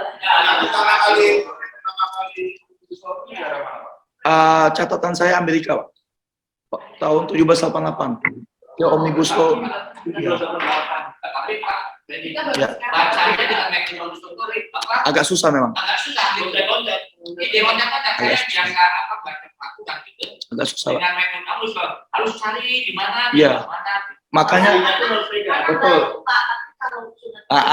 Sekarang udah biasa kita Pak. Di awal-awal agak susah. Makanya setelah metode omnibus itu saya mengenalkan namanya metode konsolidasi Bapak Ibu. Saya sampaikan ke teman-teman di pemerintahan. Udahlah, ini rakyat itu susah banget, harus konsolidasi. Jadi dikeluarkan lagi Pak. Jadi yang misalnya omnibus undang-undang kesehatan, undang-undang kehutanan, sektor kehutanan. Ya udah, omnibus ini dikeluarkan jadi satu perundang-undangan, satu dokumen. Hanya sektor kesehatan saja. Karena rakyat nggak perlu baca kesehatan, listrik, dia butuh. Tapi hanya kehutanan ya sudah dikeluarkan, digabung dengan undang-undang yang sudah diubah. Jadi ada buku. Iya. Jadi kita ada undang-undang tentang pekerja migran. Itu masuk omnibus cipta kerja, Bu. Jadi jadi kluster tenaga kerjaan itu yang diubah undang-undang ketenaga kerjaan itu sendiri. Kemudian undang-undang tentang pekerja migran. Kemudian ada undang-undang tentang sistem jaminan kesehatan sosial. Ini nakalnya harus di undang-undang Bu yang diubah di kluster tenaga kerjaan. Salah satunya adalah undang-undang tentang perlindungan tenaga kerja migran, Bu. Ya, itu bisa Bu. Ini nanti bisa baca buku saya nih Omnibus Law. Nah, Bapak Ibu, Lihatin ini. Ini Amerika Serikat itu merdeka tahun 1789 Pak, punya konstitusi. Dia itu hanya 30.000 punya undang-undang. Jadi dari 200 kali jabatan 115 masa jabatan itu hanya sekitar 30.000 Pak. Jerman dedengkotnya sipilo sistem itu hanya punya 204. Belanda yang jajah kita, negara dedengkot sipilo 330 kita Pak, baru merdeka 77 tahun yang lalu 42.000. Maka presiden bilang negara yang paling banyak di planet bumi ini Pak, di alam semesta ini yang paling banyak aturannya adalah Indonesia. Ini presiden Pak. Dan tumpang tindih. Nah, jadi RI jadi negara hukum, negara paling banyak di dunia. Kalau di dunia pasti di alam semesta ini Pak. Ya kan? Bayangkan Pak, di planet bumi ini Pak yang paling banyak. Itu yang paling banyak daftar 10 jenis regulasi terbanyak. Nah, ini Pak. Ini ada 220.000 peraturan perundang-undang di tingkat lokal. Mulai dari perda sampai dengan keputusan DPR. Tingkat lokal. Di pusat ini Pak 46.000. Yang paling banyak adalah peraturan menteri Pak. Menteri itu suka-suka Pak. Ganti menteri, ganti aturan. Suka-suka Pak. Nggak ada di undang-undang, ada di PP, suka-suka. Karena di pasal 8 Undang-Undang 12 2011 itu permen itu dua Pak fungsinya. Pertama melaksanakan peraturan tentang lebih tinggi, laksanakan PP, kedua laksanakan kewenangan Pak. Jadi nggak ada cantolan di PP. Menteri suka-suka Pak, karena menjalankan kewenangan. Jadi banyak permen yang memang ya menteri itu suka-suka. Dan enak Pak, dia tangan-tangan sendiri, nggak perlu harmonisasi, ego sektor, maka banyak sekali permen. Nah, permen cash dengan peraturan BPOM, wah Pak, masalah. Nah sekarang Pak, sekarang sudah ada. Betul, akhirnya Menkumham bikin Permenkom 23 tahun 2020 Pak, tentang pengharmonisasian permen. Permen harus diharmonisasi sekarang. Diharmonisasi. Tapi itu baru 2020 Bu. Ini produk sebelum 2020. Nah, enggak ada proses lagi. Iya, dulu kan menteri datanglah Pak Dokter, saya menteri kesehatan, beliau dirjen, Pak Menteri butuh permen ini, udah tantangan, jadi permen Bu. Nah sekarang nggak boleh, harus kirim dulu ke Kumham. Iya, Kumham akan ngundang, pertama izin prakarsa dulu, dia akan izin ke presiden dulu, mau setkap. Pak Presiden kata Menteri Kesehatan, saya mau bikin permen tentang ini. Nanti oleh setkap baca, apa sih urgensinya? Kalau nggak urgensi tolak-tolak. Namanya IP, izin prakarsa. Prakarsa. Ya, izin prakarsa. Kalau kata presiden setuju, lanjut. Disusun babat permennya dengan kajian akademik dikirim ke Menkumham. Nah, Menkumham akan undang menteri terkait. Karena ini sektor kesehatan, dia akan undang kepala BPOM, Badan Pengawas Obat dan Makanan. Dia akan undang Kementerian Pertanian. Betul, karena ini kaitan kesehatan pangan, ada Menkes kaitan dengan ini. Undang siapa lagi? Oh ini kaitan, ini harus undang asosiasi profesi, undang ID, ya kan? Rapat harmonisasi.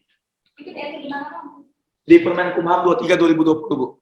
23 tahun 2020 tentang tata cara pengharmonisasian peraturan menteri. Permenkumham nomor 23 tahun 2020. 2018 sorry. Permenkumham 23 tahun 2018 tentang pengharmonisasian permen dan peraturan lembaga pemerintahan dan kementerian. Ini menginisiasi Kementerian Hukum dan HAM Dirjen Perundang-undangan. Profesor Widodo Eka Cahyana dirjennya. Dirjen Perundang-undangan. Bahkan banyak permen Bu yang bertentangan undang-undang Bu. Sejarah permen ini gini Bu. Karena ada masalah ini Bu. Masalah diskusi dengan Menteri Perindustrian, itu pertama permen garam, masalah, iya impor garam Pak. Ini Pak, salah satunya adalah Presiden marah Pak, ada permen antara Menteri KKP Susi dan Menteri Dagangan. Presiden marah. Sebenarnya politik hukum Bu, itu politik hukum, termasuk dalam konteks MK kan semangatnya adalah untuk mengisi kepastian hukum. Jadi kalau kemudian ini tidak diberikan, maka tentu akan jadi masalah. Contohnya MK pernah membatalkan satu undang-undang, yaitu Undang-Undang Sumber Daya Air. Undang-Undang 7 tahun 2004 dibatalkan satu undang-undang. Lalu kalau kemudian tidak ada Undang-Undang Sumber Daya Air, bagaimana pengatur mengenai sumber daya air di Indonesia? Akhirnya MK bergerak menjadi positif legislator. Ketika Undang-Undang 7 tahun 2004 dibatalkan, kata MK, Undang-Undang tahun 87 itu hidup, Bu. Itu kan menghidupkan undang-undang yang sudah mati, Bu. Betul. Undang-Undang 7 tahun 2004 itu kan dianggap liberalis, Bu. Air itu diprivatisasi. Padahal yang namanya air itu kebutuhan paling asasi bagi makhluk hidup, Bu. Kalau udah nggak ada air, semesta ini nggak ada, Bu. Nah, di Undang-Undang 7 tahun 2004 itu diuji oleh Muhammadiyah ke Mahkamah Konstitusi. Karena kata Muhammadiyah nggak boleh air itu diprivatisasi, dikomersialisasi. Apalagi yang ngurus bukan perusahaan-perusahaan daerah, belum. Kan sekarang belum, Pak. Belum Jasa Tirta, perusahaan daerah air minum PDAM, kata MK nggak boleh air itu oleh swasta-swasta. Ini hajat hidup rakyat ini. Nggak ada air, nggak ada kehidupan. Maka kata MK satu undang-undang itu dibatalkan, Bu. Tapi ketika undang-undang dibatalkan, lalu bagaimana kaitan dengan perusahaan izin, bagaimana kaitan dengan konsumen air dan seterusnya, maka kata MK pasti undang-undang yang lama. Berarti MK itu lebih gesit ya Pak ya, dibanding Iya. Dan MK juga berpikir, Bu, kalau kemudian memerintah membentuk undang-undang itu untuk segera membentuk, belum tentu juga, Bu. Karena banyak undang-undang yang tidak segera dibentuk. Undang-undang P3 yang segera dibentuk, karena pemerintah dan DPR punya kepentingan, Bu. Agar metode omnibus itu kasih waktu 2 tahun. Kalau undang-undang P3 undang-undang nggak segera masukin metode, undang-undang Cipta Kerja itu dianggap batal permanen, Bu. Itu kan padahal ini legasi Presiden Republik Indonesia, Bu. Cipta Kerja ini salah satu legasi Jokowi dalam rangka perbaikan tata kelola sistem hukum nasional kita, Bu. Ini salah satu warisan luar biasa, Bu, bagi Republik ini lah, dengan segala kontranya.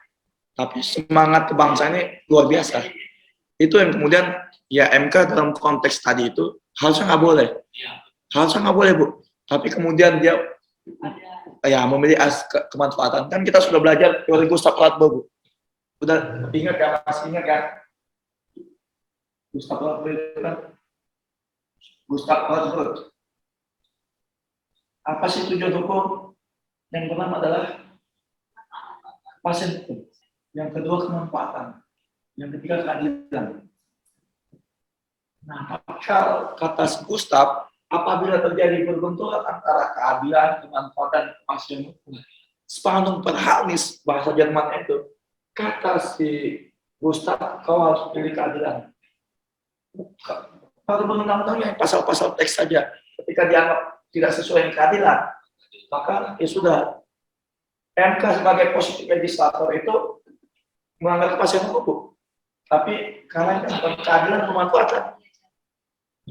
Nah kan Bapak Ibu itu sudah sebagai dalam konteks filosofis sudah tidak ingat ini kan dogmatik, Bu.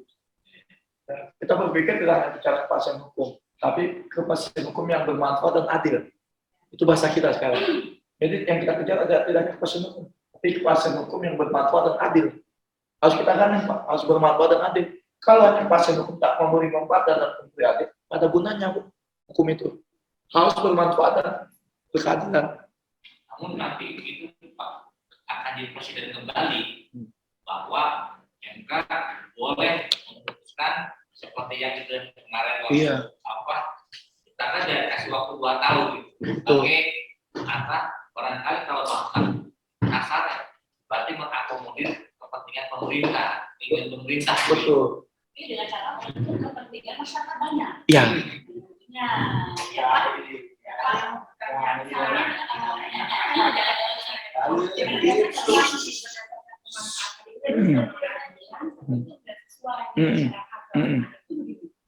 Ya sama seperti misalnya pasal zina. Pasal zina itu pasal berapa? Pasal berapa Pak zina itu? Ada ingat?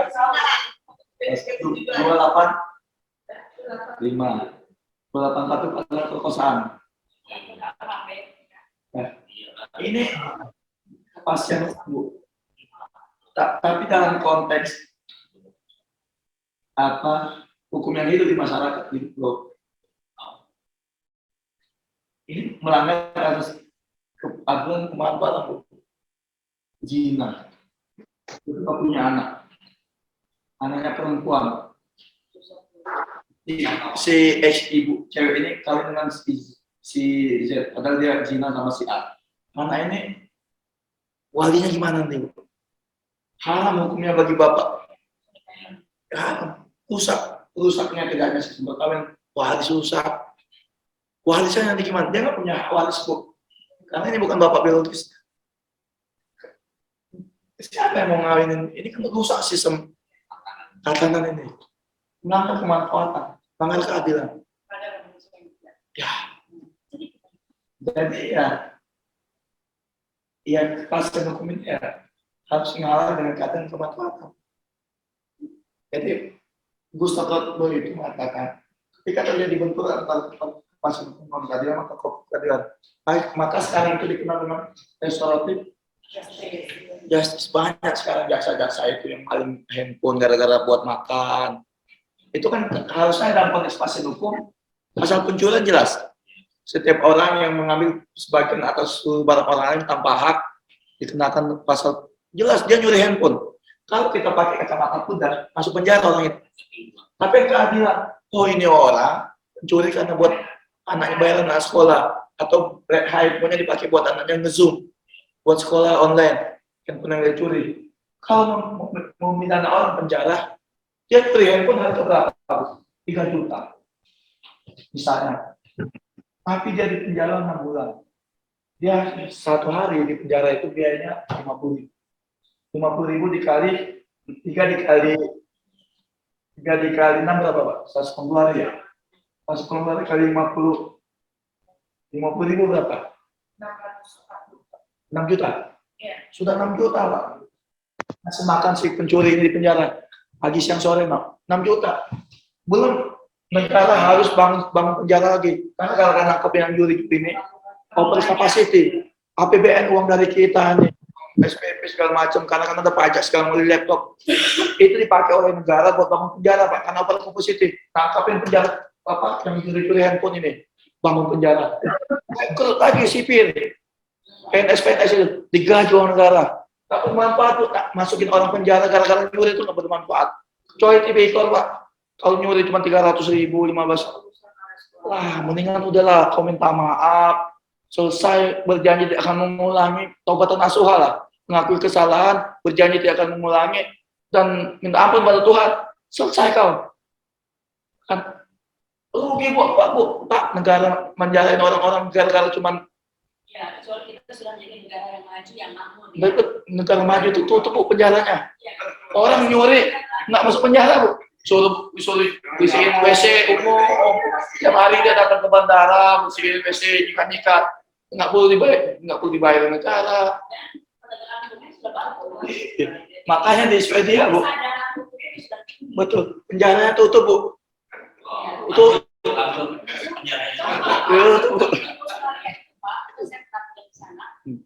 orang itu masuk TKI, orang masuk penjara, Pak, itu happy, karena itu sejarah. Di Indonesia juga begitu, mendingan gue masuk penjara, kasih makan, dikasih makan, iya, dapat tidur gratis, kasih makan. Solusinya, ya sudah, kita jangan hanya kepastian hukum, kemanfaatan keadilan, jangan dikit-dikit orang dimasukin penjara, dikit-dikit langsung di BAP laporin polisi, udah damaikan dulu dah, kau damai aja, minta maaf, punya nggak uang buat balikin gantinya?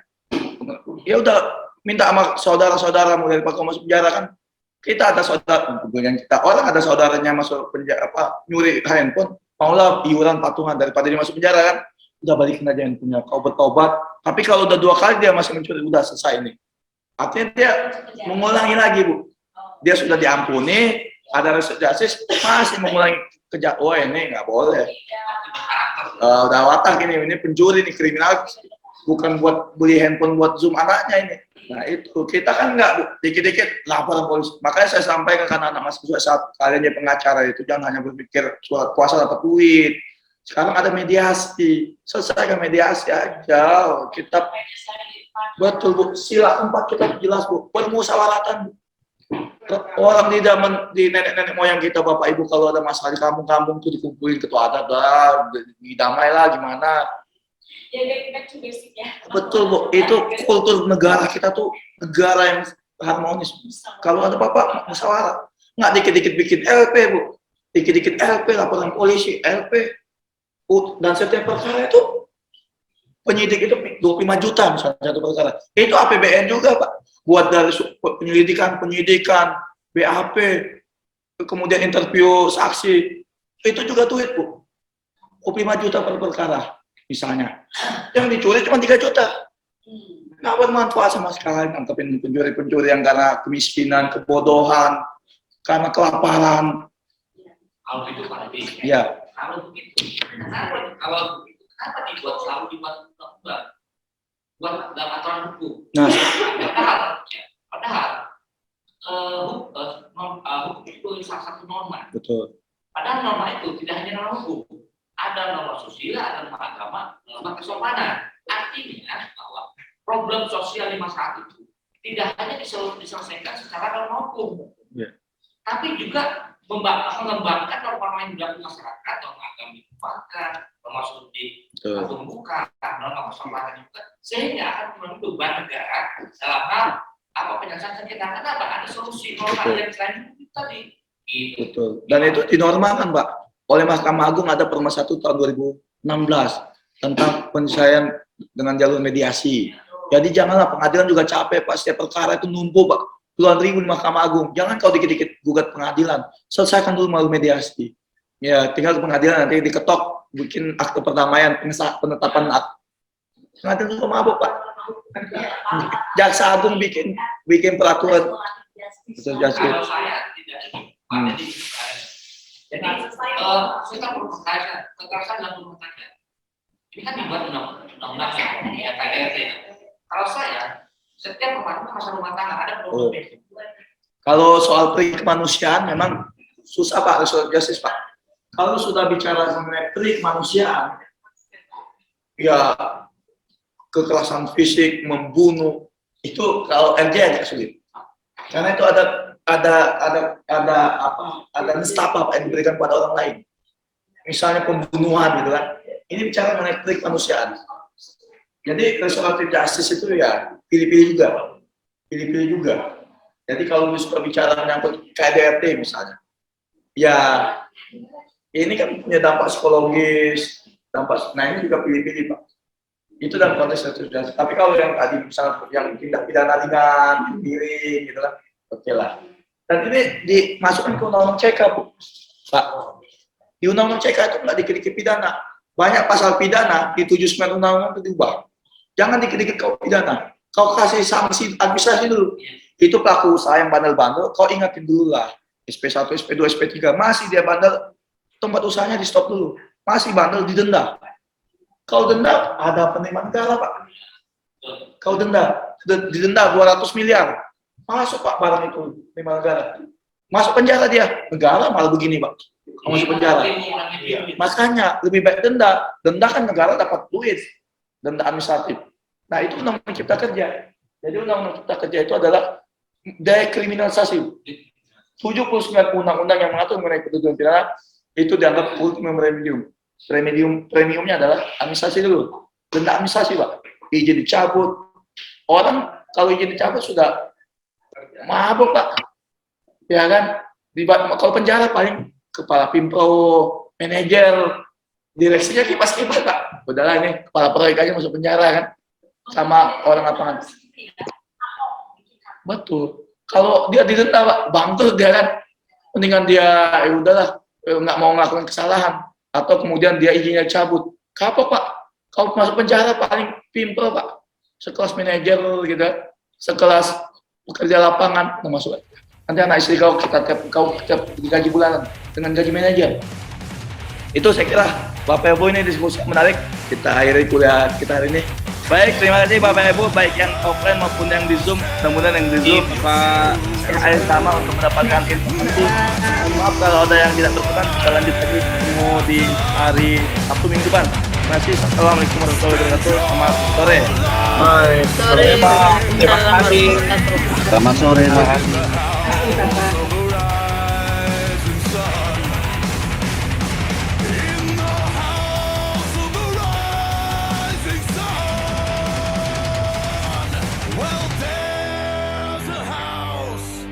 Sin City, they call the rising sun, and it's been the ruin of many a poor boy.